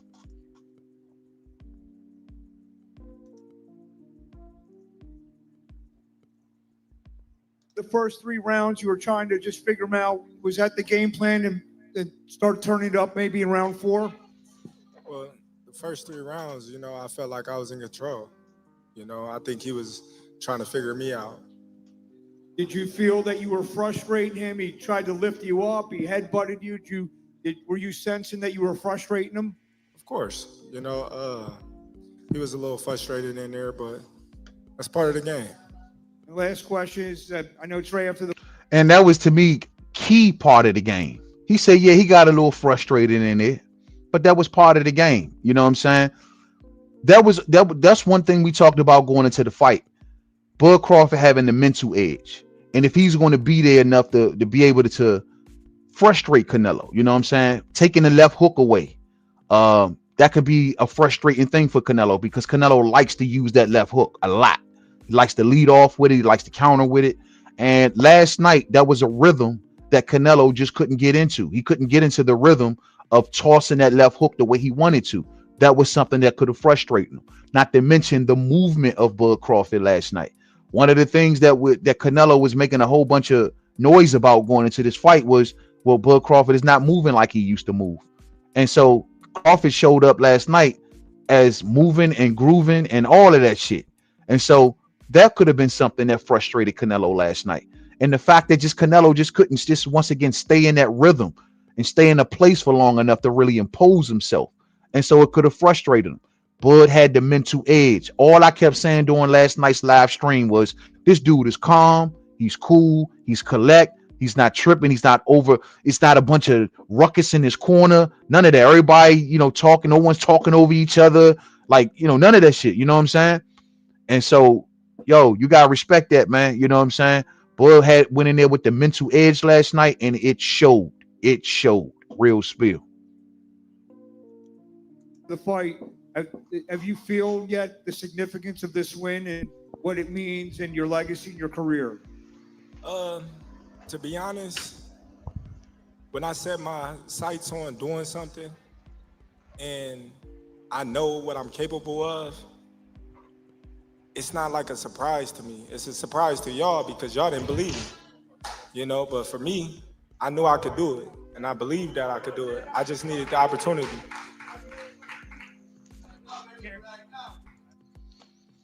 It's just like the dude Chow said on what's my shit the joint when they all went to Vegas and shit, and The Hangover. It's like my man Chow said on The Hangover, all I ever needed was a fighting chance. That's all Bud Crawford ever needed. That's what they refused to give him for years. Not only just a fighting chance, but a fair chance. He never got that. He was blamed for fights not happening. He was blamed and ridiculed for folks across the street making fun of him being aligned with top-ranking Bob Arum. He coming from Omaha, and no one comes from Omaha, and so on and so forth. He was ridiculed for these things. You know what I mean? And he was always trying to say, if y'all just give me the chance. One of the things that Bud Crawford has been saying for years, I used to hear him in the interviews back in the day say, you know, one thing that y'all don't never talk about is, I've been in a ring with all of these guys before, behind the scenes. He used to always say that. All of your favorite fighters that y'all always saying that I don't want to fight this guy, we've already behind the scenes already been sparring and all that and been in the ring. They already know what I'm about. Y'all just don't know. He used to say that all the time. Danny Garcia running around here, skipping around here and shit. Oh, Skippy and Jippy ass dude, skipping around here. You know what I'm saying? Happy-go-lucky to play keep away from Bud Crawford. And like Bud was telling me, look, bro, I've been smacking Danny ass around for years. We split in the amateurs, but Danny know what's up behind the scenes. They been knowing what's up. See, y'all going by what they saying. But y'all not looking at what they doing, how they ducking me and staying the hell away from me. WB no from Keith Thurman. That's repellent because they know already. But y'all playing dumb and acting like y'all don't know. So Crawford is like, when these moments come, I'm not surprised. I've been telling y'all this for years. These dudes been knowing about me. They been knowing the problem that I was. Y'all just didn't figure it out. Until now it's so late. I'm 38 years old and y'all eyes are just freaking opening. Terence, when did you know that you were going to beat him? Over here on your left. When he signed the contract. Man. He seemed to focus mostly on body punches, and you were hitting him in the head a lot. Was it your reach that gave you the advantage? It was everything. You know, he wasn't hitting the body or anything. He was hitting my elbow because I was blocking it. But, you know, I think I was the better man tonight. What was that moment where you were pushed aside by the ring and they suspended they called the timeout for a second and then started the fight again in the middle? I think it was the seventh inning. Well, I got headbutted. I got cut. I got to go get stitches. You didn't see it? No. Oh, yeah. You can always tell when Bud Crawford get annoyed. Boy, that's the thing about Bud. That's why I say he has that mean streak, bro. He just can't turn it off. Bud be getting annoyed at sometimes at some of the slightest of questions. Y'all don't be peeping that. He was getting annoyed with this interview guy for whatever reason. You know what I'm saying? You ain't see that? Like Bud's mean streak, bro. It's like, dog. That's what I know. Probably, you know, he's right after the fight. His adrenaline is rushing. He probably ain't turned it off yet. But the dude is just naturally mean. That's what people can't understand. What are the ingredients that make this guy the way he is? A lot of people attribute it to his mom and say his mom was so tough on him, showed him tough love, and that kind of did a lot to him. He's just a mean, greedy ass dude, Joe. It's just written in his DNA. Bud gets mad. He gets irritated with people at the slightest of things. Y'all don't be peeping that shit? Like he's irritated with this dude already. He gonna get irritated with another one of these dudes. Let's listen in. He headbutted me. So I gotta go get stitches after this. Hey, bud, straight back, right here. He like Dan, though. What's up, Dan? Congratulations on the victory. I want to ask you a little bit about the history that you made tonight, and I want your opinion on which means the most to you. You became a 5-division world champion. You became the 3rd of 4-division lineal champion with Mayweather and Pacquiao. You became a 3-time undisputed champion, the first ever in the 2, 3, or 4 belt era. And you became the 2nd undisputed champion in 3 weight classes. That's a lot. And there was bro. only one champion back in 1938 with Henry Armstrong. That's a lot of stuff. You hear that? That's a lot of shit. Tell him, Bud. Which Tell do it. you think means All the of most? it. And All of it. It all goes hand in hand. can you describe what it all means to you to have? Give him his you just moment. made like a whole resume of stuff tonight. It means a lot to me because, you know, anybody can be a nobody. Like I said, you know, and that's all they say I've been fighting is nobodies. So what can they say now? Nothing. Somebody tell me, what can you say now? You can say congratulations. That's it. What can you say? Any words? Thanks. Nothing. I bet you did. But I want to ask you one other thing about that. Terence. A lot of the conversation about the fight was you moving up 2 weight divisions. I wonder if you could describe. You know, some people might say, listen to that and say, oh, he's such a sore loser or sore winner. Oh, he's got to get over this, and he's so bitter acting sometimes. No. See, at the end of the day, I don't know if y'all ever been in a position like he's been in. When you got multitudes upon multitudes of people with an agenda and an axe to grind to see your downfall. So yeah, rubbing it in their face every time he keeps winning and they keep losing. I'm sorry, fight fans. A guy like me who understands what's going on, I appreciate it. You got people that go half, I don't know, I'd say 75% of the year making a living hating on Bud Crawford. Real talk. And so Bud at each and every turn constantly rubs it in their face. And this ain't nothing that he just started doing. He's been doing this since the Victor Postal win. Because before every fight, people questioning him. After every fight, then they start questioning his opponent. So at the end of the day, keep on doing it, Bud. They hate it, brother. You are blinding them boys. And look, he got a new belt. He got a purple belt now. Damn, y'all done seen this dude with white belts, purple belts, orange belts, blue belts. He got a whole rainbow full of belts. It's insane, bruh. It's insane. You keep on rubbing it right in their face, bruh, because they can't do nothing about it. And if you don't like it, one of you fighters out there, all you got to do is beat them. All you got to do is beat them. Like, once you got in there, how did it feel in terms of fighting at that weight and the bulk that Canelo tried to put upon you? I was stronger. I punched harder, and that was just it. You know, a lot of people put too much into me moving up in weight and things like that. But like I told y'all once before, Canelo is not a big guy. You know, he's a smaller guy fighting in a big weight class. Pretty face in the video. Oh man, see, that's one of the things that we honestly knew. Sorry about that, fight fans. A little ad plan, but that's one of the things that that Bud Crawford seemed to have like some inside scoop about. Like he was saying that from day one. Like, look, y'all keep saying that Canelo is this big dude. He came from a lower weight class, just like I did. He's not that big in height. You know what I'm saying? Matter of fact, when we walking around naturally, I'm just as big as he is naturally. You know what I'm saying?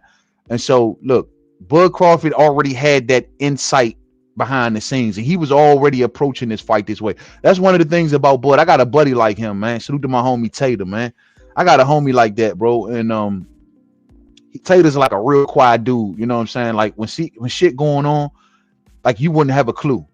And he'll just like pop out. You'll be like, he could have $1 million in his pocket, Joe. He'll just be sitting through the whole day, and you may be like, damn, man, I need a couple dollars to go and I don't know, buy a bag of potato chips or some shit.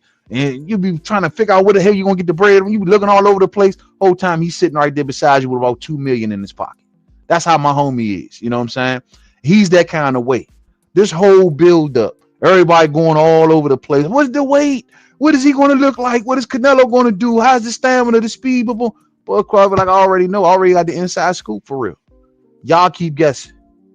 And he played it calm, cool, and collect. While the whole world was going insane trying to figure out, is he too big? Is he too small? Blah, blah, blah, blah. But it was already there. You know what I'm saying? And you got to respect that, man. That's what great fighters do. That's what great fighters do. Scout their guy, already have the inside scoop on their guy. You know, he got a little wider frame, but he's a little shorter. But all in all, you know, we're around the same size. So by y'all saying, oh, Canelo's this massive size, it was kind of like disrespect. Then when y'all see me weigh in, then y'all say, oh, well, they not the same. It's not a big difference. All right, and lastly then, what was his power like? Maybe that's why we were so surprised when we seen him on the scales looking the way he was looking. Bud wasn't surprised. Everybody like, hey, yo, they fake pictures and hey, this, that, and the third. Bud like, nah, that's me. I've been telling y'all asses this for a minute. This is me. Like, have you been hit by anybody that strong before? I've been hit harder. No, in a real fight, not a sparring. In a real fight. Avanesian, I mean, not Avanesian, but Mean Machine hit harder than Canelo to me. To be honest. Terence. Congratulations. Damn, he say Mean Machine hit him harder than Canelo. See, that's what it is. Sometimes with power, man, it's about punch placement. You can, you know, be perceived to be the stronger dude, but if you don't punch me right, or if I see your punches coming, or if I can slip them a certain kind of way, the way you punch may not be the same way that he punch. Punch placement. So would it sound like to me that Bud is describing? Because I would think that Canelo was a bigger puncher than Mean Machine. But according to Bud, he felt Mean Machine's punch more than anything that Canelo brought to him. Canelo didn't have Bud hurt at all. Mean Machine at least had that moment. Hell, even Gamboa had a little moment, right? But Canelo had no moments. He was momentless. There wasn't a moment, fight fans. Punch placement. Punch placement is everything, man. It's everything. Terence, right here in front. Congratulations on a historic accomplishment. Would you consider this your signature win of your career, or is there another win that means more to you?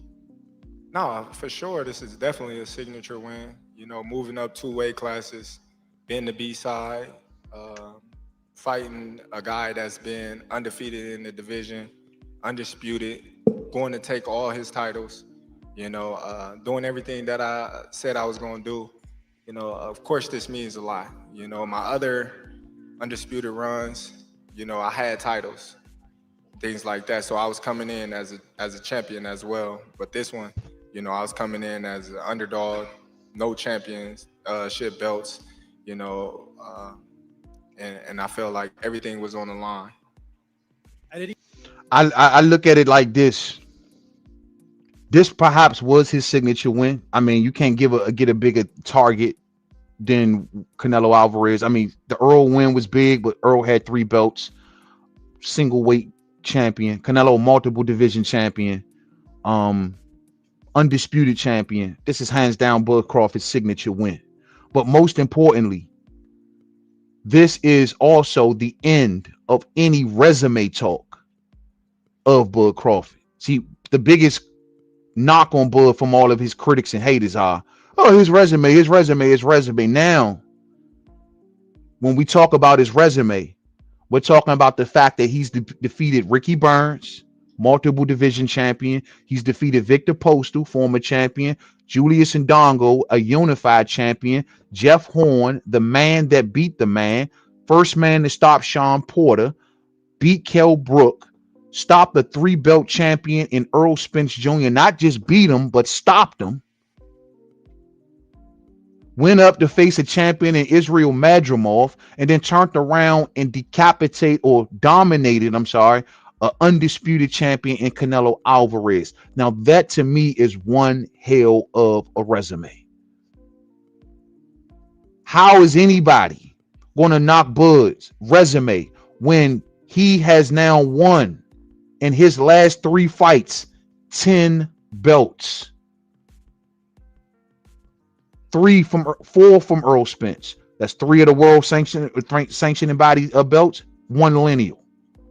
Israel Madrimov makes 5. 4 from Canelo Alvarez for all sanctioning bodies makes 9, and plus the lineal that he just won from Canelo Alvarez makes 10.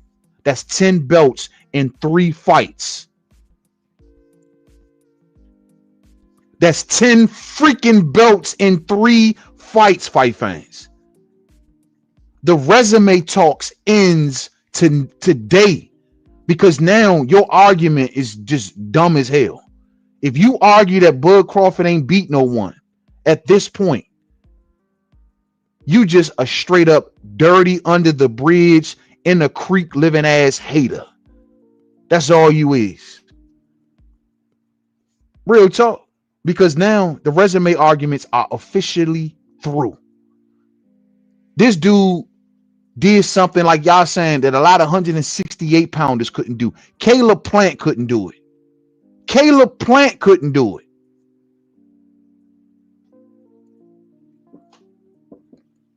Come on, man. Y'all can miss me with the resume talk from here on down. You had to make adjustments in the ring?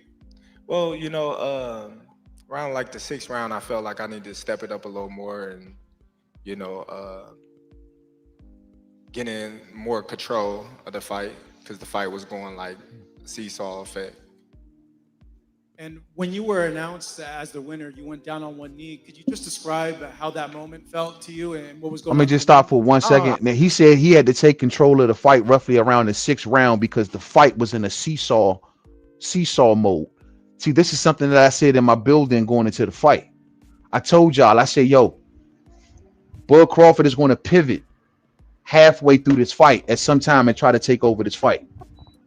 He's only going to play with Canelo for those early rounds until the information is downloaded and processed, right? Which normally takes 3, 4, sometimes maybe even 5 on a slow night for Bud Crawford. And that's exactly what he's describing right here. He says, yo, 6 rounds, I got tired of the seesaw shit. I got tired of the back and forth stuff. And I decided to take over the damn fight. You got to respect that, fam. That's a typical Bud Crawford performance. Download, process, and execute. And do the adjustments on the fly. Well, that's exactly what he just described. And even in those early rounds, Canelo Alverez was the slow starter that we knew he would be. And Bud threw as many of those rounds in the bank as possible, which is one of the things that we knew he had to do. So he's telling you when that pivot came, roughly around the 6th round. I knew I won. When the last bell were on, I knew I won, you know, but like I said before, God don't make no mistakes, and it's no mistake that, you know, I'm here for a reason. And I've been telling y'all that all week, that it's God's plan, not my plan. I just, you know, carried out his mission. Respect, man. Respect. That's what we've been saying. God's plan, bruh. Can't stop God's plan. And it seems that way. It definitely seems that way. Ridiculed, counted out, the whole 9 yards, preyed upon, downfall, preyed upon, and came out on top more than any of them. This is the stuff that movies are made out of. La D says, Bivol already said that about Canelo's power too. He said that something like his power isn't like a naturally occurring power, but kind of forced or something like that. Facts, La. I heard him when he said that. Yep. And salute to Bivol, man. Bivol was on top of this from the jump, and people thought that Bivol was trolling. Bivol said Crawford is going to win this fight without a doubt. Usyk said Crawford was going to win this fight without a doubt. You know what I mean? And you got to give it to guys like Bivol and Usyk, because they didn't say this with hesitation. They didn't say this with doubt. They didn't say this with like maybe or no. They were pretty sure, especially Usyk, man.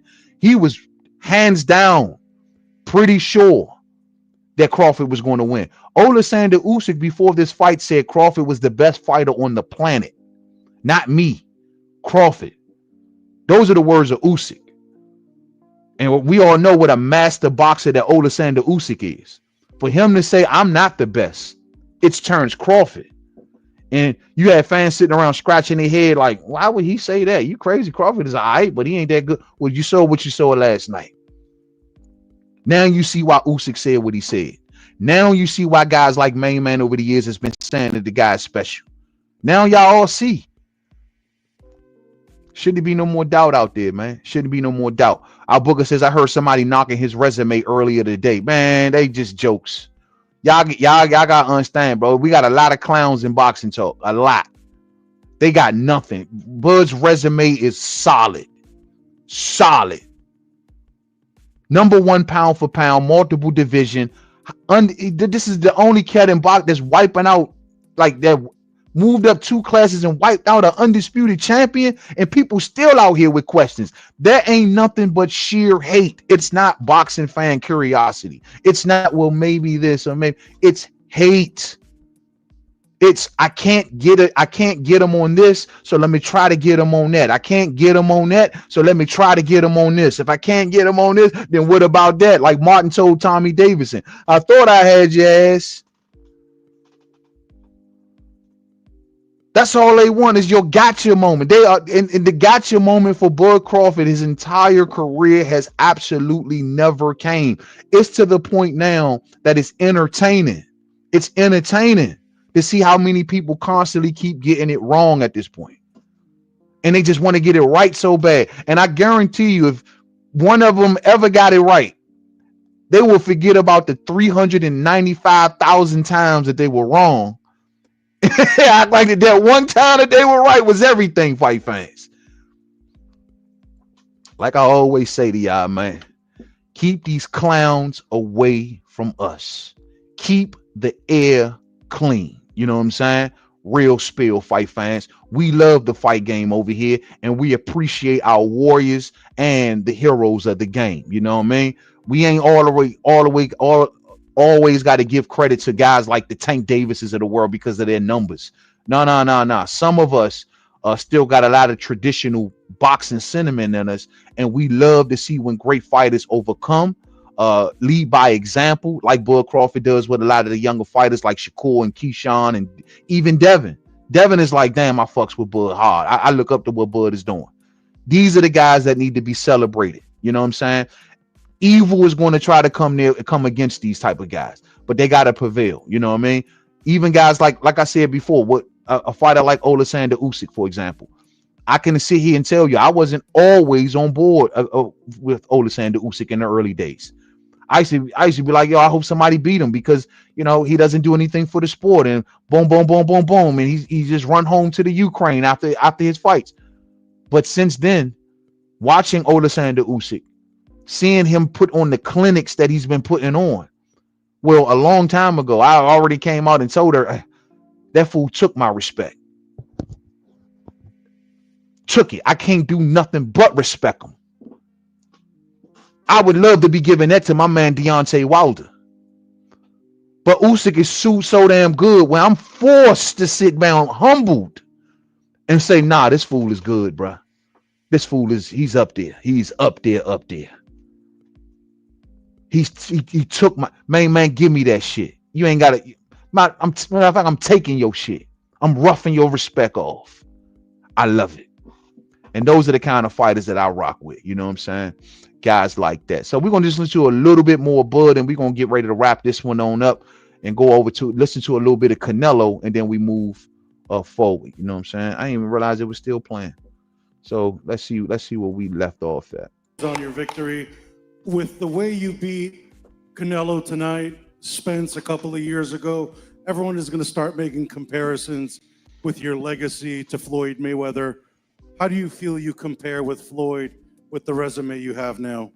Listen, Floyd was the greatest in his era. I'm the greatest in my era. It ain't no need to compare me to Floyd or Floyd to me.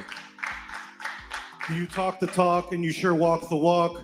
Your confidence and aura is on another level. Could we? I got to stop right there. Now, Bud can say, hey, no need to compare Floyd because that's his homie. But fans are going to be fans. And fans are going to make the comparison. It's just the natural order of things in the boxing world. And so when people ask the question, does Bud Crawford's career measure up to Floyd Mayweather's career? Man, that's a tough question. That could take a whole live stream to have to hammer out, to be honest with you. You know, Floyd is like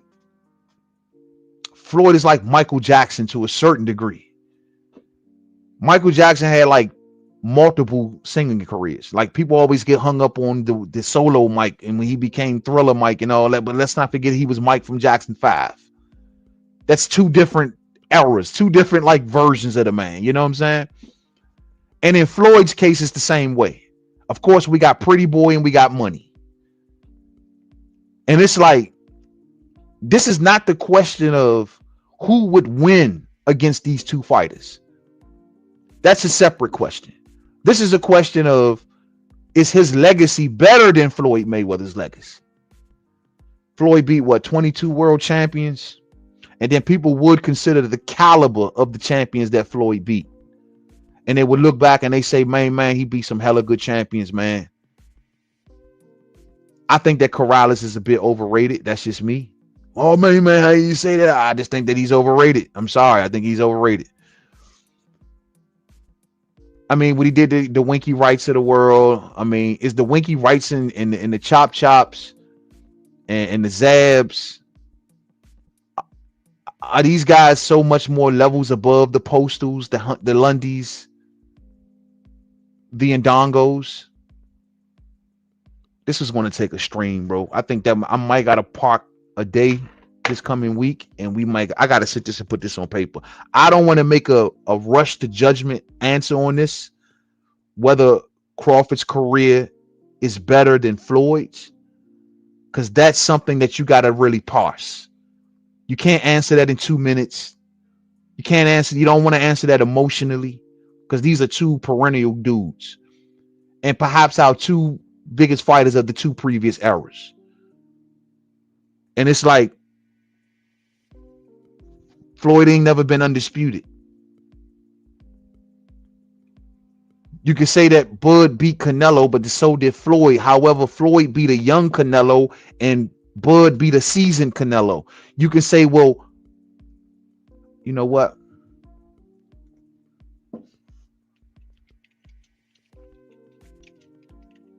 Let me see if I can get this real quick, because this matters. This matters. Oh, so Floyd has beaten 22 champions, right? Or was it 21? 21 or 22? I want to say 22.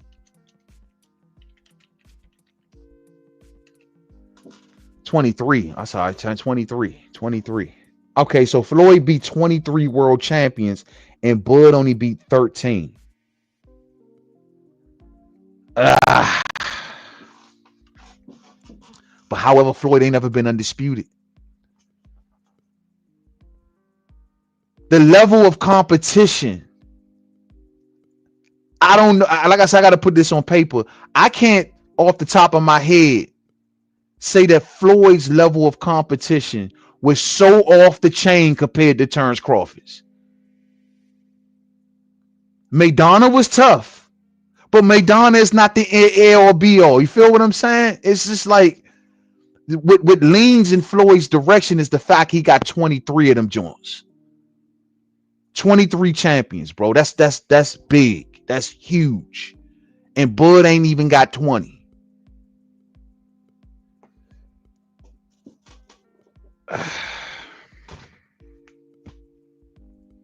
Floyd ain't never skip up 2 weight classes and go after a champion, though, did he, fight fans? I gotta go up to the latest comments. I know y'all on this, man. I know y'all on this. Let me see what the fam talking about. Help me, fam. Talk to me. Where we at with this? Floyd and Bud's legacies. Which one do y'all think is better? DIL87 says nobody was asking for Winky Wright back in the day, man. Let alone Money Mayweather. Nobody was asking for Winky Wright, but he still fought him. He still got it. I can't sit here and say Winky once again is super levels above and Dongos and Lundys and stuff like that. I can't say that.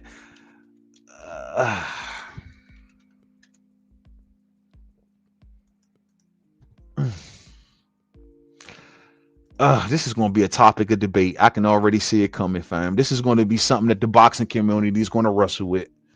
This is going to be a topic. Floyd got Oscar. Let's do this. And I got the audio playing. Floyd got Oscar. He got, let's see. Oscar was at the tail end, right? He got Pacquiao, fight fans. Floyd got Pacquiao, bro. He has the only 8 division champion in history. Say what we want. Crawford could have had him. Crawford should have had him. Bob kept him away. Floyd got him.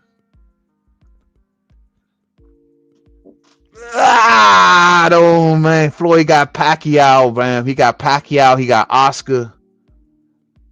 He got Zab.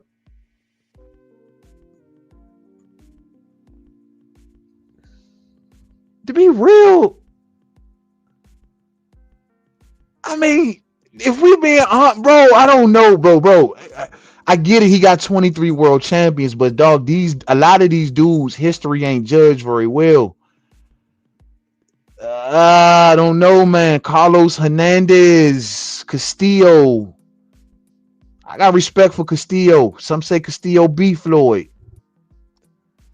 Floyd had one arm in that fight. Castillo is one I rate very good. Let's just do this.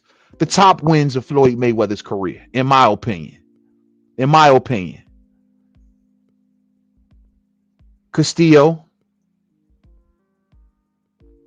Zab. I want to say Baldomir because he moved up to beat Baldomir. Castillo, Zab, Oscar, Castillo, Zab, Oscar, Hatton, Marquez, Cotto, Canelo, Maidana, Pacquiao. Oh, no, I think Floyd might got it. That's just too much. That last little stretch right there just smacked me left and right. We was, hey, Bud, I was with my boy Bud all the way up until we got to about when we went on that De La Hoya, Hatton, Marquez, Shane, Cotto, Canelo, Maidana. When we got right there, that's when things started to get a little shit. I don't know. That's some heavy duty work right there, fight fans. That's some heavy duty work. Mainman, Bud went up 2 classes and be the undisputed champion. Floyd ain't never done nothing like that. I know. But I gotta honestly say, even as a Super Bud supporter, this run that Floyd was on from 2007. No, I take that back. From 2006 all the way up into 2015. That's a 9-year run of top guys. In several different weight classes.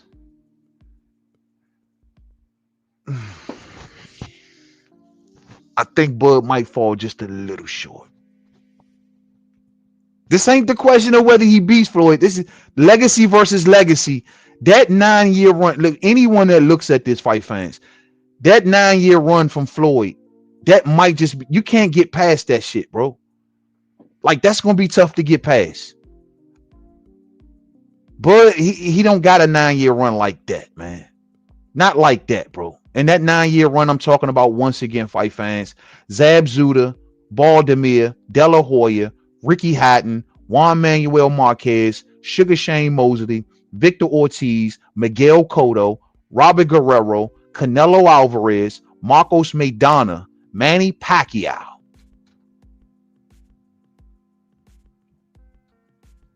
That's tough. That's tough. That's tough. I'm gonna let the chips fall where they may. I'm a Super Bud fan. Y'all know that. It's close because of Bud's 2-division weight jump. I'll admit that, but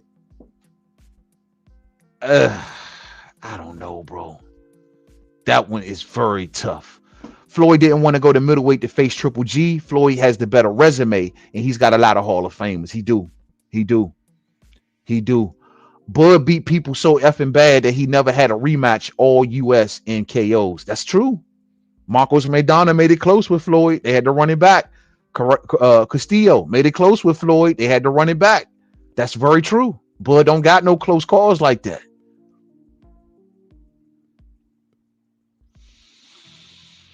Last of a dying breed. Could Floyd beat everybody on Bud resume, including moving up 2 weight classes to beat Canelo? I don't know if Bud can. I don't know if Floyd can do that. That is something I'm not 100 on right there. Floyd ain't never showed us the willingness to want to move up 2 weight classes to fight anyone. I don't know. I mean, when he fought Canelo had to come down in weight from 54 to 52. Floyd went up. But basically Canelo came to Floyd. Bud had to go up 2 classes to do what most people counted him out from doing. He was the underdog here. Floyd was the favorite going into the Canelo fight. This is tough, fight fans. This is tough. I want to stop and give a major salute to my main man, Big Shake, the God out there. Big Shake, what up, though, man? I hope all is well with my G out there, Big Shake, man. Salute, brother, and I hope you enjoyed that history last night, my man. Much love, brother, much love. Big Shake says, yo, man, nah, man. Bud did more with less opportunity accolades-wise. Resign. I think you may be saying resume is a different conversation. Nah, man, Bud did more with less opportunity accolades wise. less opportunity accolades wise, but resume is a different conversation. But I think that the resume plays into the legacy conversation though, Big Shake.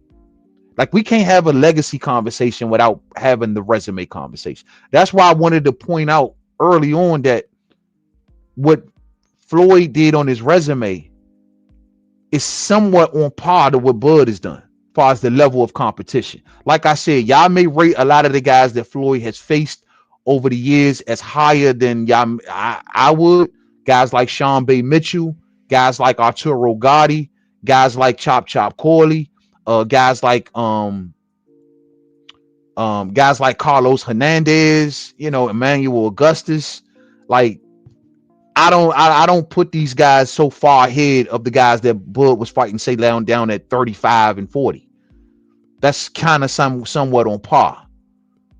The separation occurs because Floyd legacy, this is part of his legacy. Once again, that 9-year run, Big Shake, that he made from 06 to 2015.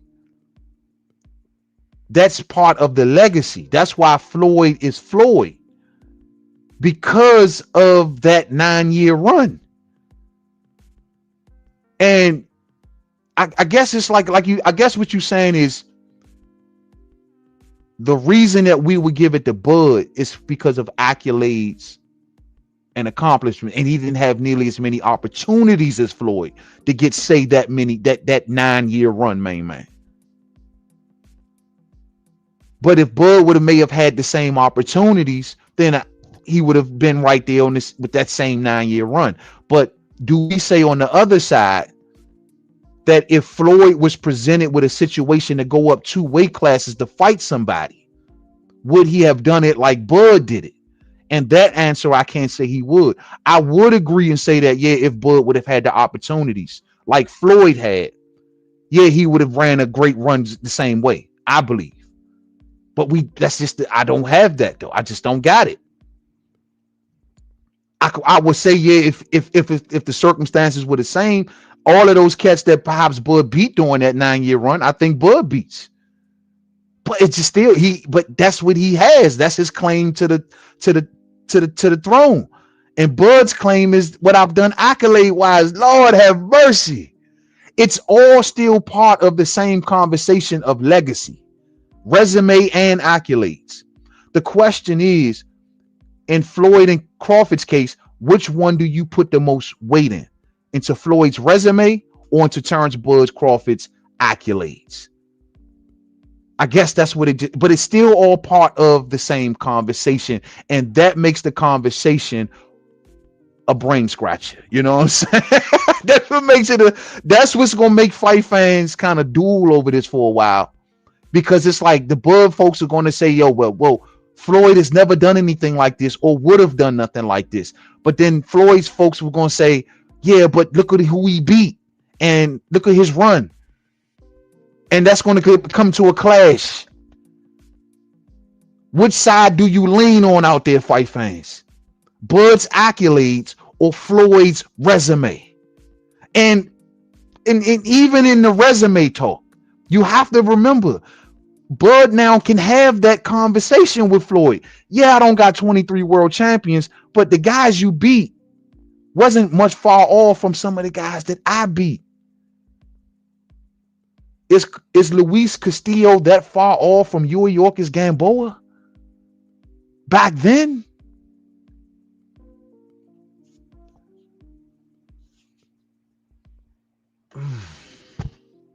You put Manny Pacquiao in the ring with Bud Crawford during that time, Bud beats Manny, in my opinion. He just never got the opportunity because he was blocked by Bob Arum. That means something. I gotta sleep on this, fight fans. I'm gonna have to come revisit this one, man. I want to say Bud has the better legacy over Floyd because of that two weight jump. That's huge, bro. That is so huge. But that 9-year run from Floyd is also huge, dog. Lord, man, why did y'all do? Now y'all done gave me some homework, man. Why the hell did y'all do that to me? I'm gonna be thinking about this all night. This is tough, very tough. For sure, la. Doing it in Rock Creek Park. What you know about that joint, man? That you know they were talking about the park from here, right? That's crazy. Big Shake said he could have, but he didn't. He could have, like somebody said earlier, he could have went up and got Triple G. So, oh snap. So basically what y'all telling me, main man, when Floyd refused to fight Gennady Golovkin, and he had the chance because Golovkin was trying to make that fight, which I didn't really want Floyd to take that fight anyway, to be honest with y'all. Floyd didn't have to do that. He had Sergio Martinez still right there. He could have fought Sergio instead. But y'all are saying, main man, he didn't move up to fight Gennady Golovkin. And that's the same exact thing as to what Bud Crawford did in the Canelo fight. It's the same amount of weight classes, right? 47. Matter of fact, yeah, same thing. 47 to 60, 54 to 68. Yep, same thing. Both of them were technically considered 47 pounders. Oh, I see what y'all saying now. That's something to think about, brother. That's something to think about. Floyd could have done that. Floyd could have moved up, but he didn't. And Bud took the challenge of actually doing it. That is huge.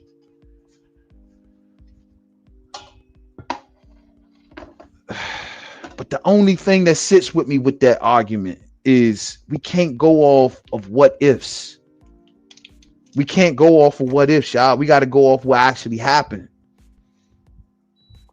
And he did that. And we don't, we can guesstimate and say, Bud would have beat these guys and he would, but Bud ain't have a run like that, bro. Pacquiao and De La Hoya within 3 fights from Floyd.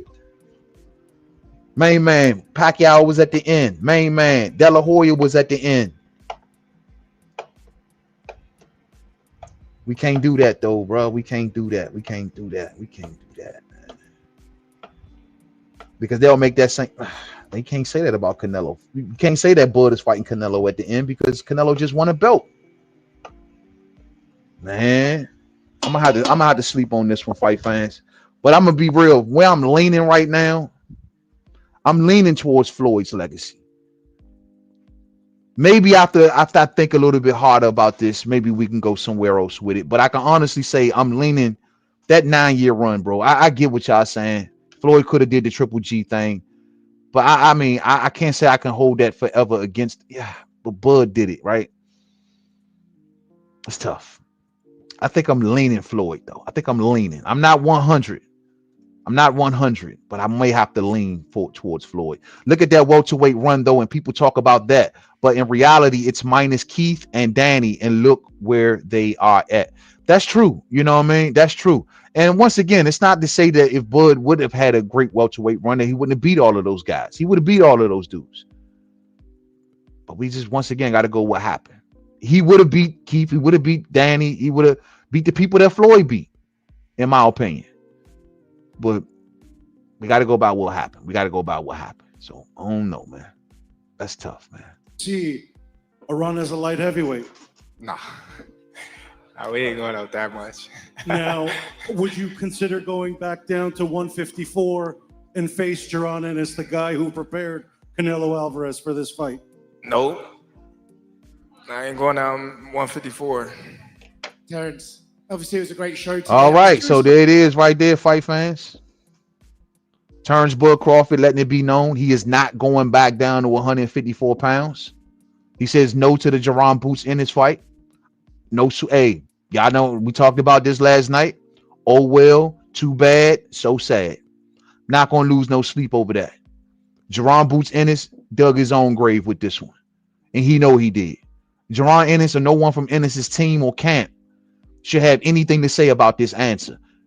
You don't get a lot of opportunities. Sometimes a window only opens once. How many times do you want the damn window to open?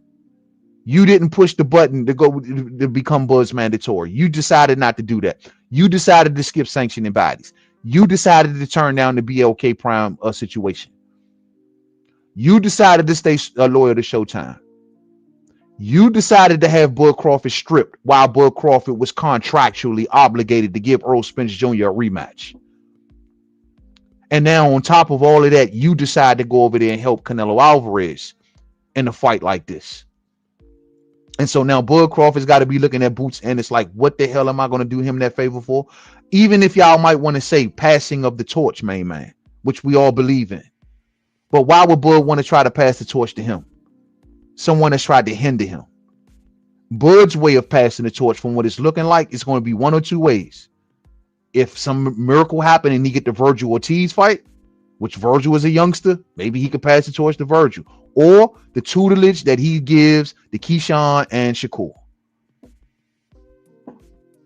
You noticed when they asked Shakur the other day, like, have you seen Bud Crawford? He said, I'm with Bud every day. I'm with Bud every single day. Bud keeps him close. Bud walking him, all of these big moments, Bud walking in front of 70,000 people. He got Shakur right there soaking it all in. So when it's your turn, guess what? None of this shit gonna spook you, bro. When it's your turn, you're gonna be already primed and ready to go. That's the way Bud Crawford seeming like he's gonna be passing the torch. Not to no Jerome Boots Ennis. And that's on Boots. They should have took the opportunity when it presented itself. I've said this before and I'll say it again. Everyone that Bud Crawford has been in the ring with a big name has gotten their biggest paydays in a fight with him, including Canelo Alvarez. Earl Spence, Sean Porter. Sean Porter says, screw you, PBC. I'm out of here. I'm going over to ESPN and Top Rank to fight Bud and get my biggest payday.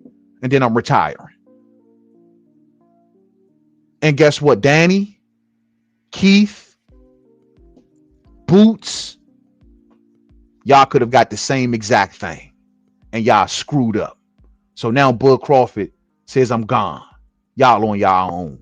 Hey, it is what it is. About your entrance, how you came to choose that song in particular to walk out. Matter of fact, that's it. That's all we got for Bud Crawford, because then it starts to get a little bit kind of goofy and a little kumbaya-ish, you know what I'm saying? And you know, that's cool. So let's listen to a little bit of Canelo now. Let's see if we can get over here to a little bit of Canelo before I wrap this up. And let's listen to what Canelo was talking about doing. Imagine bringing your side Give me project. a second. Let's get this ads out the way, and then we'll listen to a little bit of Canelo, and then we're going to get ready to power on down, fight fans. So let's listen in. Saúl, acá de este lado. A lot of Spanish here. ¿Con qué te quedas de esta noche, Saúl? Una derrota que te quita los cinturones, pero ¿tú con qué te quedas? So just for everybody here, what do you take from this night? A defeat, but what do you extract from tonight? Una gran noche para el boxeo. Me siento muy orgulloso de lo que se logró hoy. Como mexicano me siento muy orgulloso de lo que he logrado, de hasta donde he llegado para representar a mi país. Me siento muy orgulloso. Fue una gran noche para el boxeo. A great night for boxing, a great night for the sport, for everyone. And as a Mexican, everything that I have accomplished for my people, for the country, very proud, and a great night for boxing. And you know, even in Canelo's post-fight interview and listening to this answer right here, the one thing that Canelo has been definitely trying to assure and to continue to do is to assure his people that, look, I need y'all to get my back, and to continue to get my back. Seems to be the message that Canelo Alvarez is trying to convey here. Y'all ain't peeping that? Hey, look, they're going to talk about my legacy. You know they're going to try to dog my legacy. They're going to try to say I ain't do this, I ain't do that. So let it be known, I fought a great fighter tonight. I may have lost. Yeah, he may be a smaller guy and all of this stuff, but please don't forget what I have done. That's all I've been seemingly hearing from Canelo. Look, I had to make $150 million tonight. I lost, but I lost to a great fighter. Let's keep it on going. Keep my support high. And please don't forget about me. That's what Canelo Alvarez is trying to say, it seems like, to his supporters. Straight back, Canelo. Straight back. Right here. Can you describe what it was like for you fighting Bud, what he was doing that was giving you the kind of problems that you couldn't really do enough to get what would have been, I guess, a close decision? Y para todos, ¿cómo fue enfrentar a Bud Crawford, los problemas que te dio y cómo no pudiste seguir con tus planes? We already know. We knew Crawford is a great fighter, and and I did what I supposed to do, right? I tried for every way, and I trained really hard, and he deserved all the credit. No, I try my best tonight, and I just cannot no figure out the style. That's something. That's some noteworthy shit right there. Stand up shit to say. He says, I tried different things. I tried my best. Now, I don't know about the different things. Look like Groundhog Day in there a lot to me, fight fans. Don't know about the different things. But I will say that he did try. He did try to push forward the best to his ability. He can't help, everyone ages. Father Time is undefeated. You know what I'm saying? And at the end of the day, he's not the same guy that he used to be, but he's still a damn good fighter, top of the line fighter. But maybe I don't think that Canelo is in tune with his body no more, meaning that, as you age, you got to start performing different in certain areas sometimes. Like, it's like we always give the Michael Jordan analogy, right? When Jordan came back in 95, 96, he wasn't dunking no more. So he developed the fadeaway, right? Something else that I got to do because I'm a little bit older. And in order for me to stay on top, I got to adjust with the times. And in Canelo's case, that's to me where he falls short. I said this going into the fight. It's the same Canelo. You look at Canelo's previous 10 fights, you see the same guy.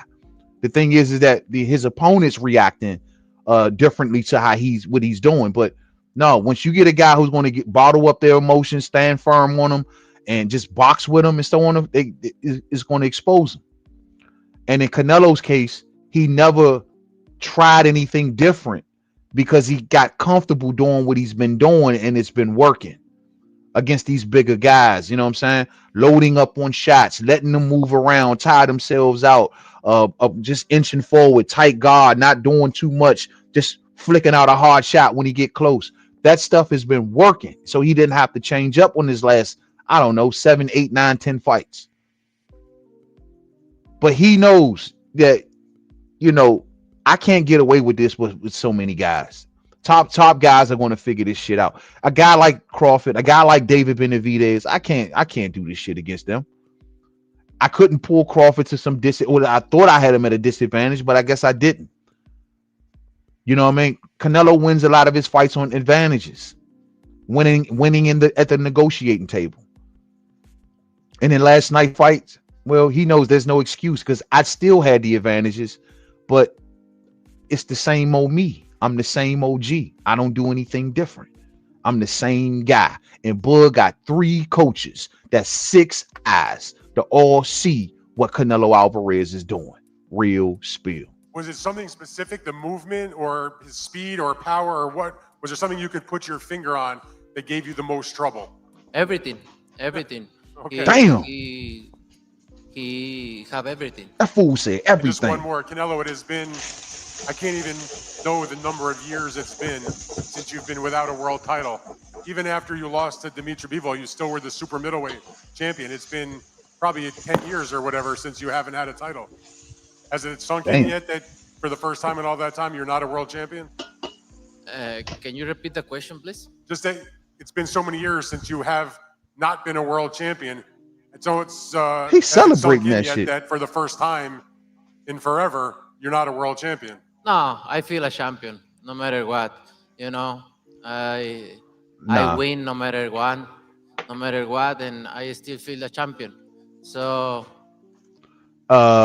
nah, fool. Yo ass lost. Somebody tell this dude that he lost. I get it. You feel like you're a champion. I'm sure, your family and your loved ones, your kids, they're going to always look at you as daddy as the hero. But to the boxing fans and in the sport of boxing, homie, yo ass lost. You know what I'm saying? Yo ass lost to a smaller fighter too. So I get it. It sounds good. You're a champion and blah, blah, blah. But nah, homeboy, your ass lost. You know what I'm saying? Now, my thing is, I don't know if y'all want to call that delusion. I don't know if y'all want to call that denial. You know what I'm saying? But yeah, his ass lost, and he lost big time. You know what I'm saying? I want to stop for a second though, man. I want to give a major salute to my main man, always in my corner out there, DIL87 out there in the super chat. What up, my friend? Thanks, my G. I appreciate you, man.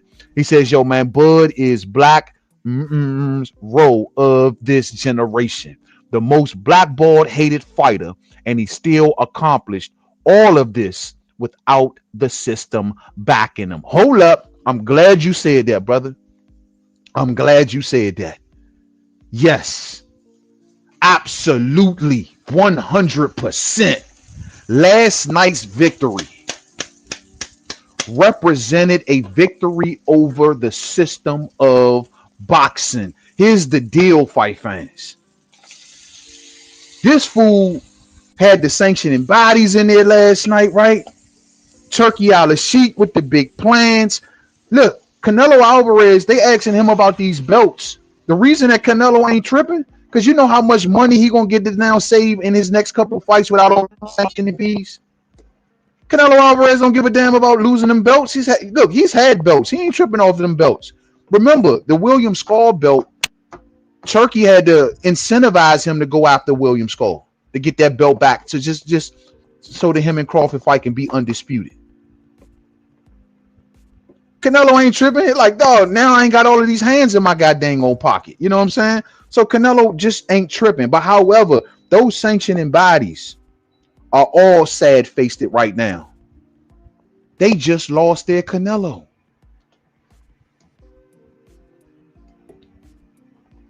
They just lost their precious little Canelo, fight fans.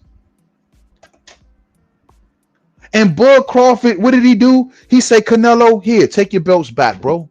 Because I ain't paying these fools. Here, I don't want them. Bud probably dispersed the belts. Who knows?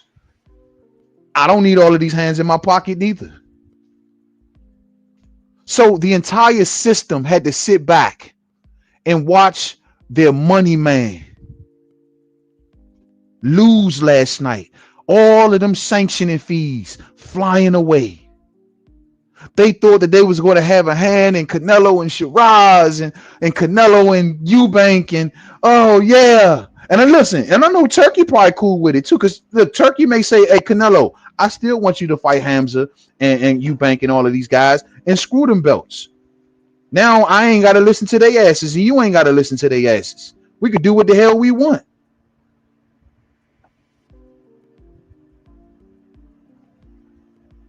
But Bud Crawford went in there against the system of boxing, the $400 million man, every sanctioning body, the commissions, all of these, status quo boxing, outfits or whatever.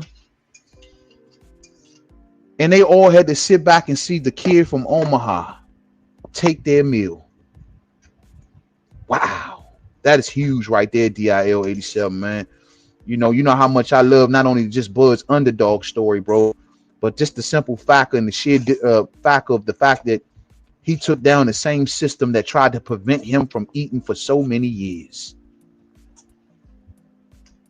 This is the same system that wanted to stop Bud Crawford. IBF stripping him while he's sitting there waiting for a rematch. The only sanctioning body that's really been in Bud's corner over the years has been the WBO. And we all know that's why Bud has always showed love. People wonder why he go to all of the WBO conventions, because they back him and they hold him down. Y'all seen what happened when Bud went to 54? WBO was out here. They stripped Fundora with the quickness. Man, give us our belt back. We rolling with Bud. Fundora ain't wearing our belt. You tripping. Get that up. Give it back to Crawford. Until Crawford figured that he was going to go fight Canelo. The only one that Crawford probably be cool with is the WBO. I'll keep y'all belt, but I'm dropping the rest of these joints. Don't need to have them. I don't plan on being at 68. Bud has already shot down the notion of going to 75. He said, nah, I ain't doing that. He ain't doing 75. He says he's not going back to 54. He gave Canelo the belts back, but that could be symbolic. Fans are trying to do the process of elimination, and we figuring 160. But you are 100% right, my man. The system of boxing lost to the hands of Bud Crawford last night. I like that. You I you like need to that. take the loss and accept everything. But I'm gonna continue. I'm gonna continue to do it. Canelo, Radio Raheem, Canelo, Radio Raheem back here in the back. In the 11th and 12th round, there were moments where it looked as if the frustration was coming through. You put your hands down, you shook your head. What were you feeling and thinking in that moment? Was the frustration getting the better? Yeah, his ass was getting frustrated. You know what? Sometimes you try and your body cannot go, right? That's my frustration. Told you.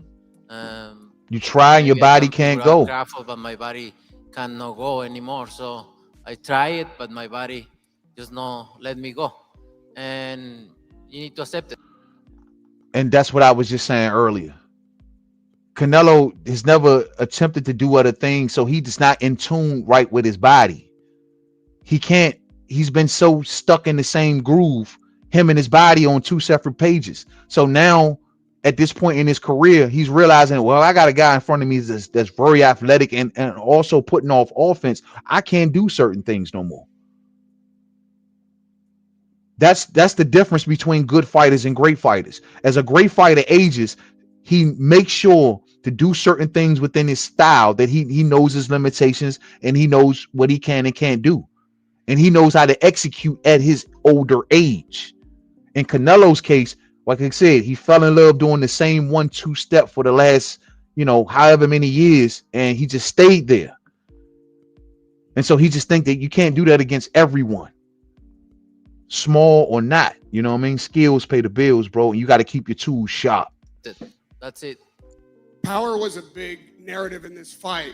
At any point in the fight, do you feel like you hit Crawford with your biggest and best shot? No, I don't think so.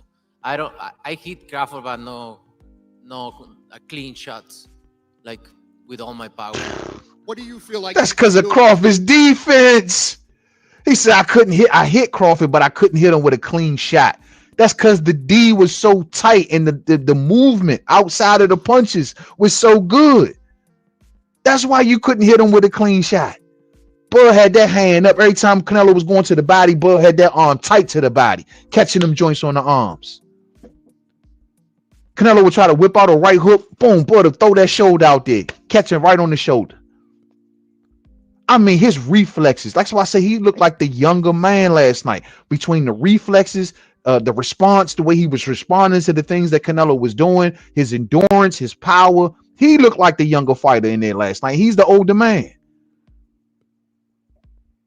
And Canelo was telling you, I couldn't hit him flush. I just couldn't do it. Damn. Boy, with the crackerjack defense. Your ability to land your big punches. No, he's a great fighter. He's a good fighter. He know how to move and everything. Thank you so much. All that. Fight. We'll see you again. Appreciate it. Thank you. I gotta give respect to Canelo though, bro. He ain't making no excuses. You know what I'm saying? He ain't in here talking about, oh, he was running or he didn't want to do this, he didn't want to do that. He has been, I'm taking my lumps, and it is what it is. You get paid $150 million, it does make things a little bit more easy to deal with. You know what I'm saying? So Canelo, like, look, it is. I lost my belts. Yeah, legacy took a hit, but shit, bro. I'm going to the bank in the morning, man. I'm already half gone, bro.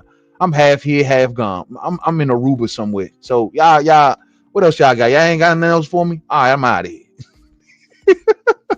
Hola, Saúl. Buenas noches. Canelo, back here, Canelo. Marcus Hayes with Fight Hub TV, right here in the middle. Yeah. Champ, first off, I want to thank you for the illustrious career that you have given us in the game. Sure. You've been a steadfast professional in the way that you conducted yourself, and I want to thank you on behalf of all of the boxing media.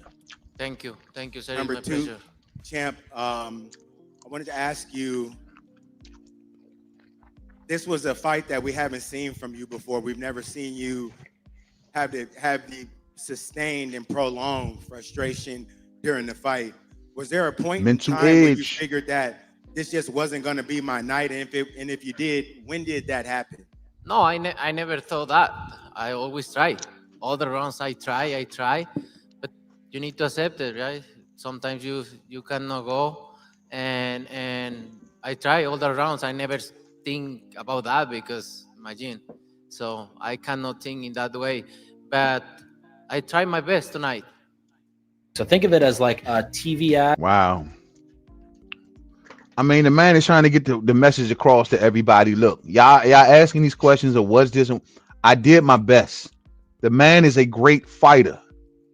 It's almost like Canelo is trying to get in their head. Like, y'all must understand. Like, y'all ain't been listening over the years. Everyone has been trying to tell y'all.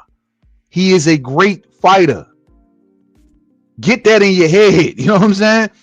That seemed like Canelo's answer to everything that they're answering. I lost to a great fighter. He's a great fighter. Was the power this? Was the power that? Yo, he's a great fighter. Was the speed this? Was the speed? Did he surprise you? No, he's a great fighter. Y'all act like I was in the ring with a jelly bean. I was in the ring with a pound for pound legend and all-time great. He's a great fighter. He's trying to get the message to y'all. Y'all not hearing him. He's a great fighter. Just accept it. It ain't that Canelo is this and Canelo is that. It's just that, listen, he is a great fighter. It's like, I know Canelo probably thinking in his head, like, am I not speaking English or some shit? He's a great fighter. Hey, champ, in the world of comparisons that we live in right now, if you can compare and contrast the fight between yourself and Floyd Mayweather Jr. and tonight's bout with Terence Bud Crawford, if you can. No, I think Crawford is way better than Floyd Mayweather. Whoa. Raúl, ¿cómo estás? Buenas noches. Acá Enrique Veas de este lado. So Canelo says he thinks that Crawford is way better than Floyd Mayweather. See, like I just told y'all, we're not having the conversation of which fighter is better. We're talking about legacy versus legacy. Now, who wins in an actual fight? That's a different conversation. You know what I'm saying? Now, Canelo says he feels as though that Terence is better than Floyd. And who's to say, you know, he knows he's been in the ring with both of them, right? And I think that Canelo respects what Bud does because Bud is not just defense. In Mayweather's case, where, you know, even as Money Mayweather, his defense, he was defensively minded first. And he gave off offense. Don't get it twisted. He gave off offense, but we know that it was limited in a lot of degrees because he didn't want to bang his hands up with so much. In Bud's case, that's not the case. Canelo knows not only is Bud a great boxer, but I understand that in the right circumstances, Bud will come and also knock my ass out. Bud is not to be played with. See, in Canelo, in Mayweather's case, you'll go home the next day and everything is all love. In Bud's case, you will have the potential to go in there and be eating through a straw the next day. And I think that's what Canelo sees. He sees not only boxing fundamentals and just boxing greatness, but he also knows deep down inside Bud is an actual fighter. He probably had more power than Canelo expected. Athletic is in all areas you can think of. And I think Canelo probably looks at him and say he's good in every area. He can counterpunch. He can box. He can fight. He's a good inside guy. He's a good outside guy. I mean, what can he not do? Power in both hands. That's a lot going on. I was in the ring with that dude. I can't say that Floyd had all of that going when he fought Floyd, during the time when he fought Floyd. Floyd was defensively minded and defensive first. Bud technically is fighter first. But however, if you need to box, that tool is always right there. That's a dangerous, dangerous fighter. And on top of that, to add the cherry on top of the sundae, a switch hitter. A switch hitter. A man that's working a right-handed jab. Canelo's face is marked up by a jab, fight fans. So Canelo's looking at it. That's a lot to deal with. That's a lot for anybody to deal with. 74-inch arm reach. He can move like a 25-year-old. What the hell can he not do? Until we get to the point of y'all explaining to me what he can't do. He can take a punch. He can catch punches. He can grab. He can hold you. He can grapple you. What can he not do? That's why Canelo's like, bro, y'all tripping. I was in there with a great freaking fighter, and yeah, I think he's better than Mayweather. Oye, Saúl, dos cosas rápidas. Terminaste, bajaste del ring y dijiste justamente ahí también, ahí en el ring, que has ganado porque aquí justamente aquí está tu familia. Pero ¿qué platicaste con ellos? ¿Qué platicaste con Eddie? ¿Qué quiere Saúl a partir de ese momento ¿qué viene para ti después de esta tercera derrota? Man, get to the English. To your family, what comes for Canelo Alvarez after this? Obviamente mi All right, well, we about to familia wrap it up. dándome ánimo, ¿no? Un poquito triste, mis hijos, mi esposa, pero al final de cuentas les dije que así es esto, ¿no? Se aprende de todo, no es una derrota y hay que aceptar las derrotas como las victorias también y de todo se aprende y creo que es una buena lección, ¿no? De aprender esta noche y es lo que le dije a mis hijos, a mi esposa y aceptar las cosas es lo primordial, ¿no? Aceptar cuando se pierde, cuando se hacen las cosas bien y al final se pierde. Es importante que ellos sepan que hay que aceptar las dos caras de la moneda. This fool was talking all English before the fight. En el vestidor, Now we get to the post fight, he got to be talking all ¿qué Spanish. es lo que viene? Pero ya ahorita lo que quiero es disfrutar a mi familia, a mi hija, la más chiquita que ahorita está en el cuarto, no puede salir porque tiene un mes apenas. Disfrutarlos y ver qué es lo que viene. I went down to actually speak to my family for obviously the support that they always give me. And tonight was it's an opportunity to learn. That's what I taught my family today. Tonight is an opportunity to learn and to evolve. And that's what you lead for. You learn from defeat. And also, we haven't had a chance to talk about the next step in the future yet. Of course, I just want to enjoy my family. My daughter's in the room. She can't come out. She's a month old. I just want to be able to enjoy every single one and see what comes next.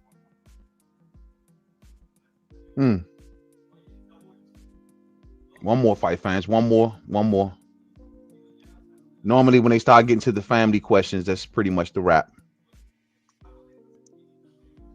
Everyone knows the legend that you are. But today we heard some things from you that we haven't heard in a while. I'm not sure if I understood when you said in English that the body didn't respond as well. We didn't see you put the combos and the rhythm that you do we're used to seeing from you.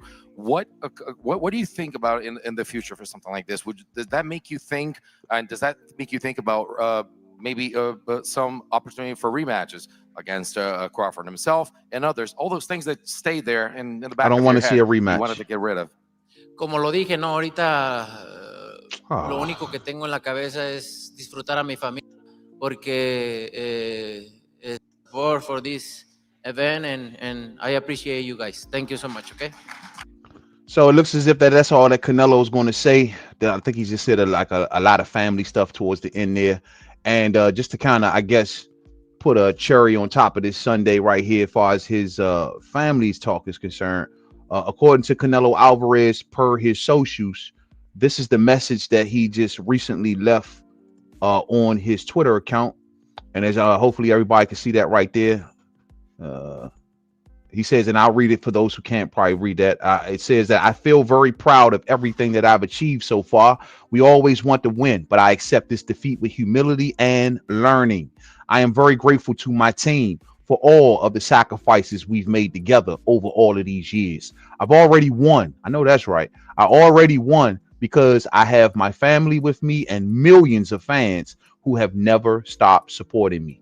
Viva la Mexico, cabrones. Salute to Canelo Alvarez, man. Taking his victory in stride, not being a jerk about it or nothing like that, man. And I respect it. I respect it, man. So salute to Canelo. Didn't give any indications on his future, but once again, we will be watching for that Turkey Al-Sheikh extension. See how that all kind of plays out in the end. Will he stick around with Turkey Al-Sheikh? Remember, prior to this fight, Canelo Alvarez was on his way to face Jake Paul in a fight. So I don't know. It looked like Canelo was already on his way out the door. And maybe he keeps on going, man. Maybe, you know, making $500 million ain't a big deal to him. Maybe he's tired. You know what I mean? Sometimes you're just tired. I mean, how much money do you need? If you got, you know, 700 million in the bank, is it a big deal that you get 900 million?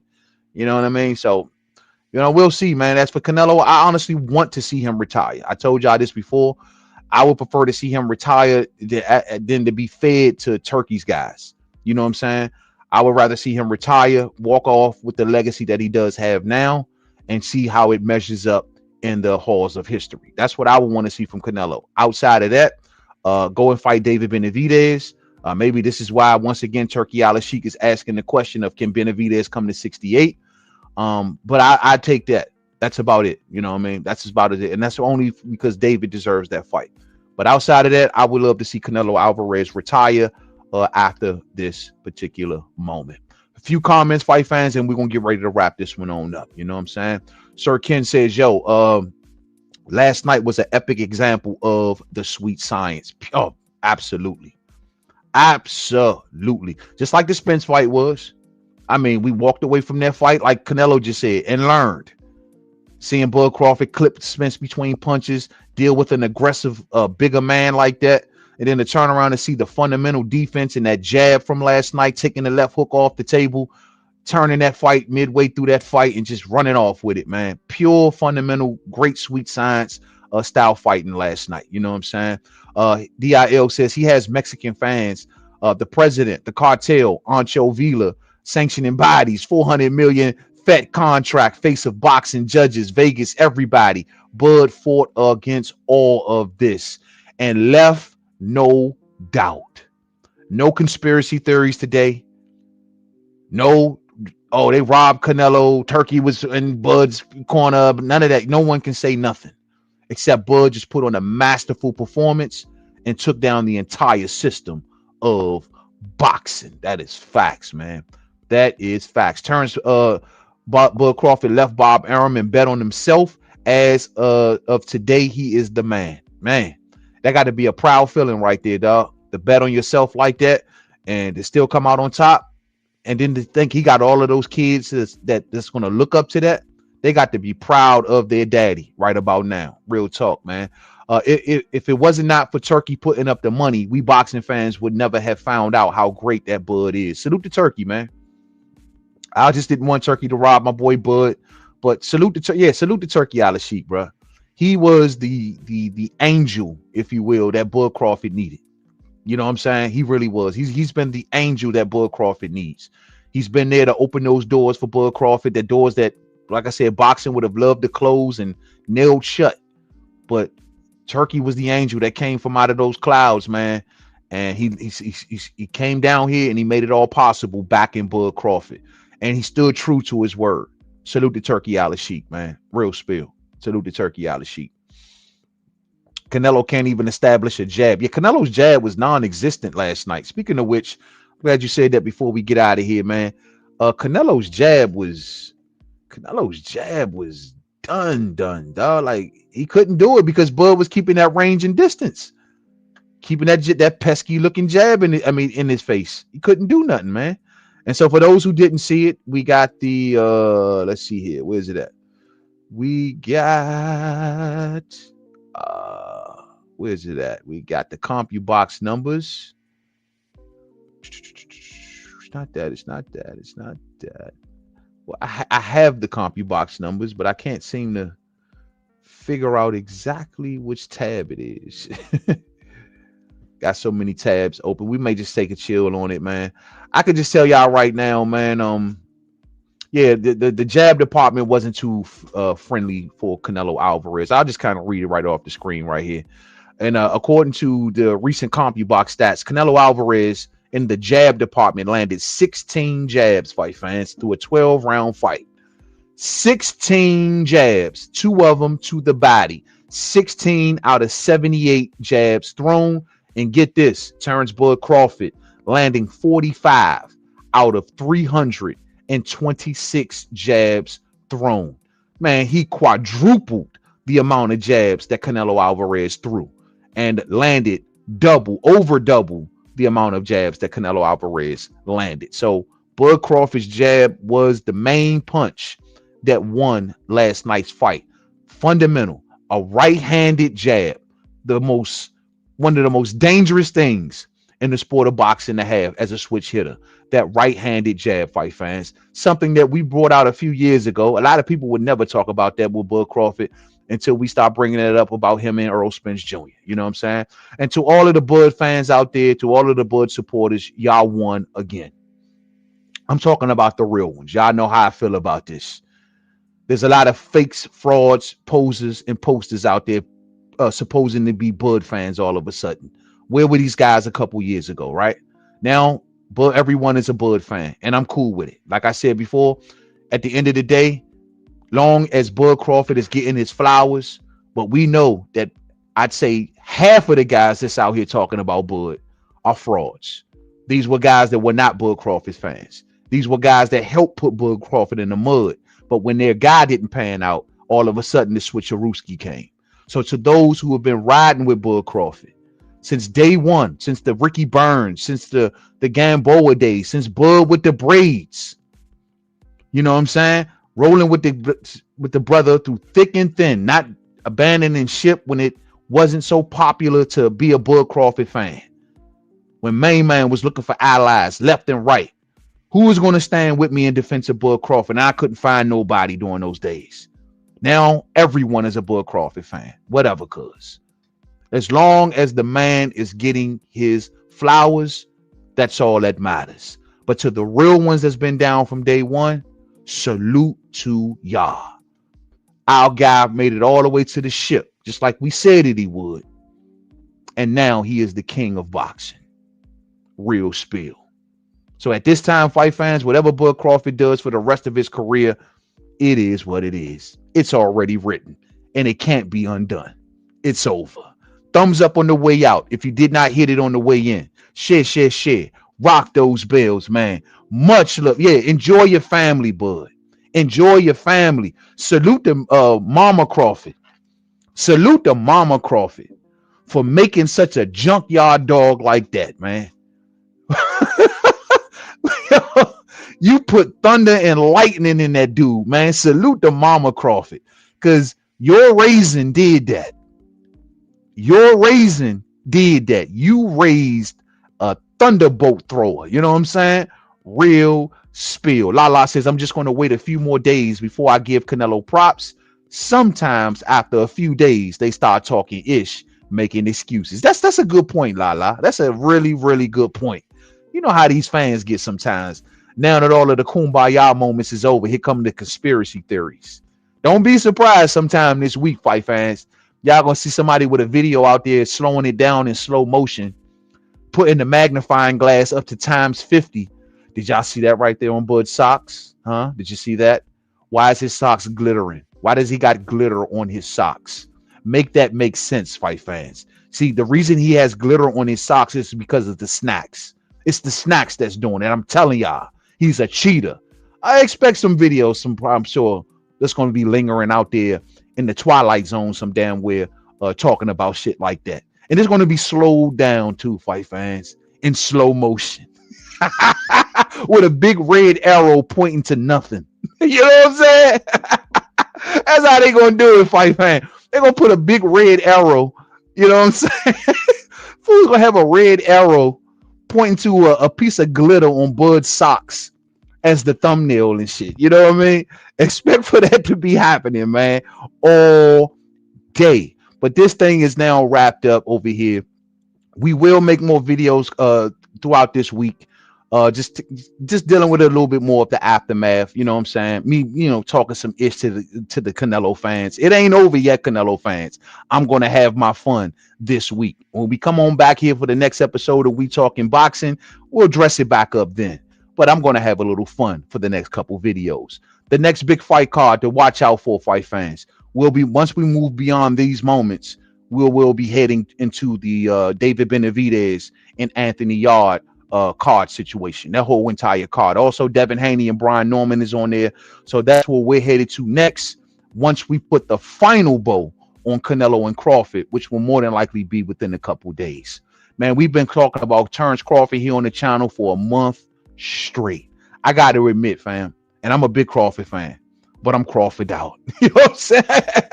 I'm Crawford out, bro. It's been great for the channel, don't get me wrong, and it's been great for Crawford Nation. But yeah, I get real. I don't like talking about the same thing over and over and over and over again. So it's going to be cool once we kind of like change the page and move on to the David Benavidez and Anthony Yarde situation. Now that my boy Bud Crawford sits on the Mount Rushmore of boxing, top 5 all-time great in my book. Top 5 all-time great in my book. One more again. Top 5 all-time great in my book. Not Hall of Fame, not just Bud's era. No. Not just those things. Not just the legend out of Omaha. No. All-time great. He's there and he's locked in. Much love, fight fans. Have a blessed week out there. Now, I know a lot of y'all got to go to work tomorrow. You know what I mean? Salute to my main man, D-Ray, live on the drive. Omaha in the building. Yes, sir.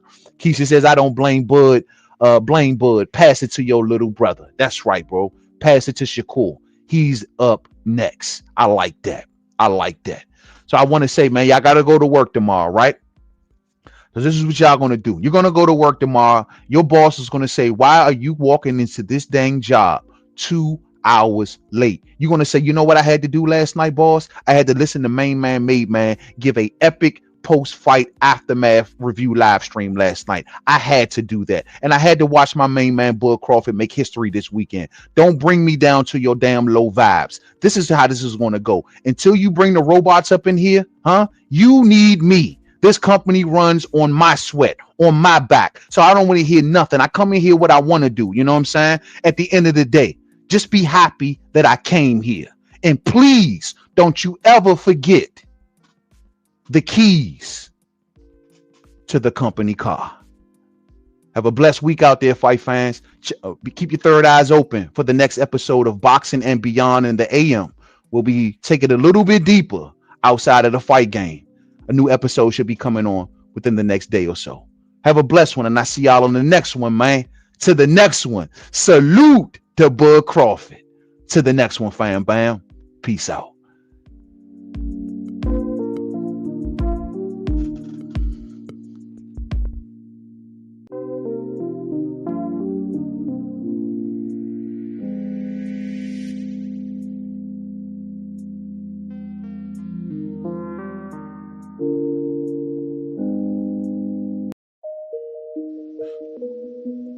Baby life, hey, worry how you do it. Don't give a fuck as long as you enjoy it. Hey, I got my mind blown, different time zones. Man, the sun rise up, will you get up? Hey, it's a blessing how I'm dressing. Hey, you change so much when you fed up. Hold up, psychedelic features smiling like the Mona Lisa. Hey, devil out here working, man, don't let that nigga beat you. Conquer my hell, turn the speaker to a teacher. Listen, confidence pouring in, these chicks say I'm a keeper. Hey, everybody swear they got the answer. Ask about the truth and they are dancing. Moving through these streets, I'm like a panther. Oh yeah, everybody want me on the camera. Oh yeah, living by the water, got my life in order. Think about the memories, your eyes are some recorders. Make the most of it, share it with your sons and daughters. Life's ain't the game, but I'm balling through these quarters. Hey, riding to my timing, darkness now I'm shining. Man, I'm eating good, won't you tell me, are you dining? Hey, then again, maybe not. Won't you let me put this up in your pot? I'm not here to judge cause you took a shot. Get it? I just want the best for the have-nots. Let us pray. Hey, let us pray. Hey, hoping that the God take the pain away. Some are having trouble making through the day. Living in a system that ain't fair play. Let us pray. Hey, let us pray. We all got patience. How much can you take? Hoping we don't break for a life's sake. Ay, trying to change your air, change your place. Are you nasty cause you miss me? Did you reach out or did you check up? You got family for insanity, then it won't be long for it let up. Get up, you can try high, I can read your face expression. Don't get mad at me cause I wasn't your protection. Talk to the creator, give him your confession. Top or the bottom, hey, you always learn the lesson. Hey, works hand in hand like the smoke in my sessions. Keeping my mind free with my discretion. Life on the TV is all fake. Like I said before, he's the last one. He was the A side of the age. There's no more Canelos, you know. There's no more. So you know, when you look around, you say, "I'm the Canelo." You know, I'm the face of boxing now, and I'm the best pound for pound fighter in the world, like I always been. Can you get a better ending than tonight? I mean, really? Not at all. Not at all. This is the top of the top. You know, Canelo is, you know, an all-time great. Like I said before, he's the last one. He was the A side of the age. There's no more Canelos, you know. There's no more. So, you know, when you look around, you say, I'm the Canelo, you know, I'm the face of boxing now, and I'm the best pound for pound fighter in the world, like I always been. Can you get a better ending?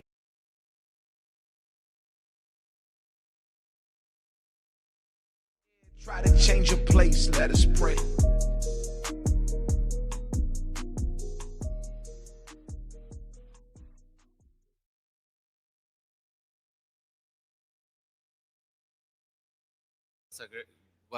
He's a great fighter, and I did what I supposed to do, right? I tried for every way, and I trained really hard, and he deserved all the credit. No, I try my best tonight, and I just cannot figure out the style. Was it something specific, the movement or speed or power?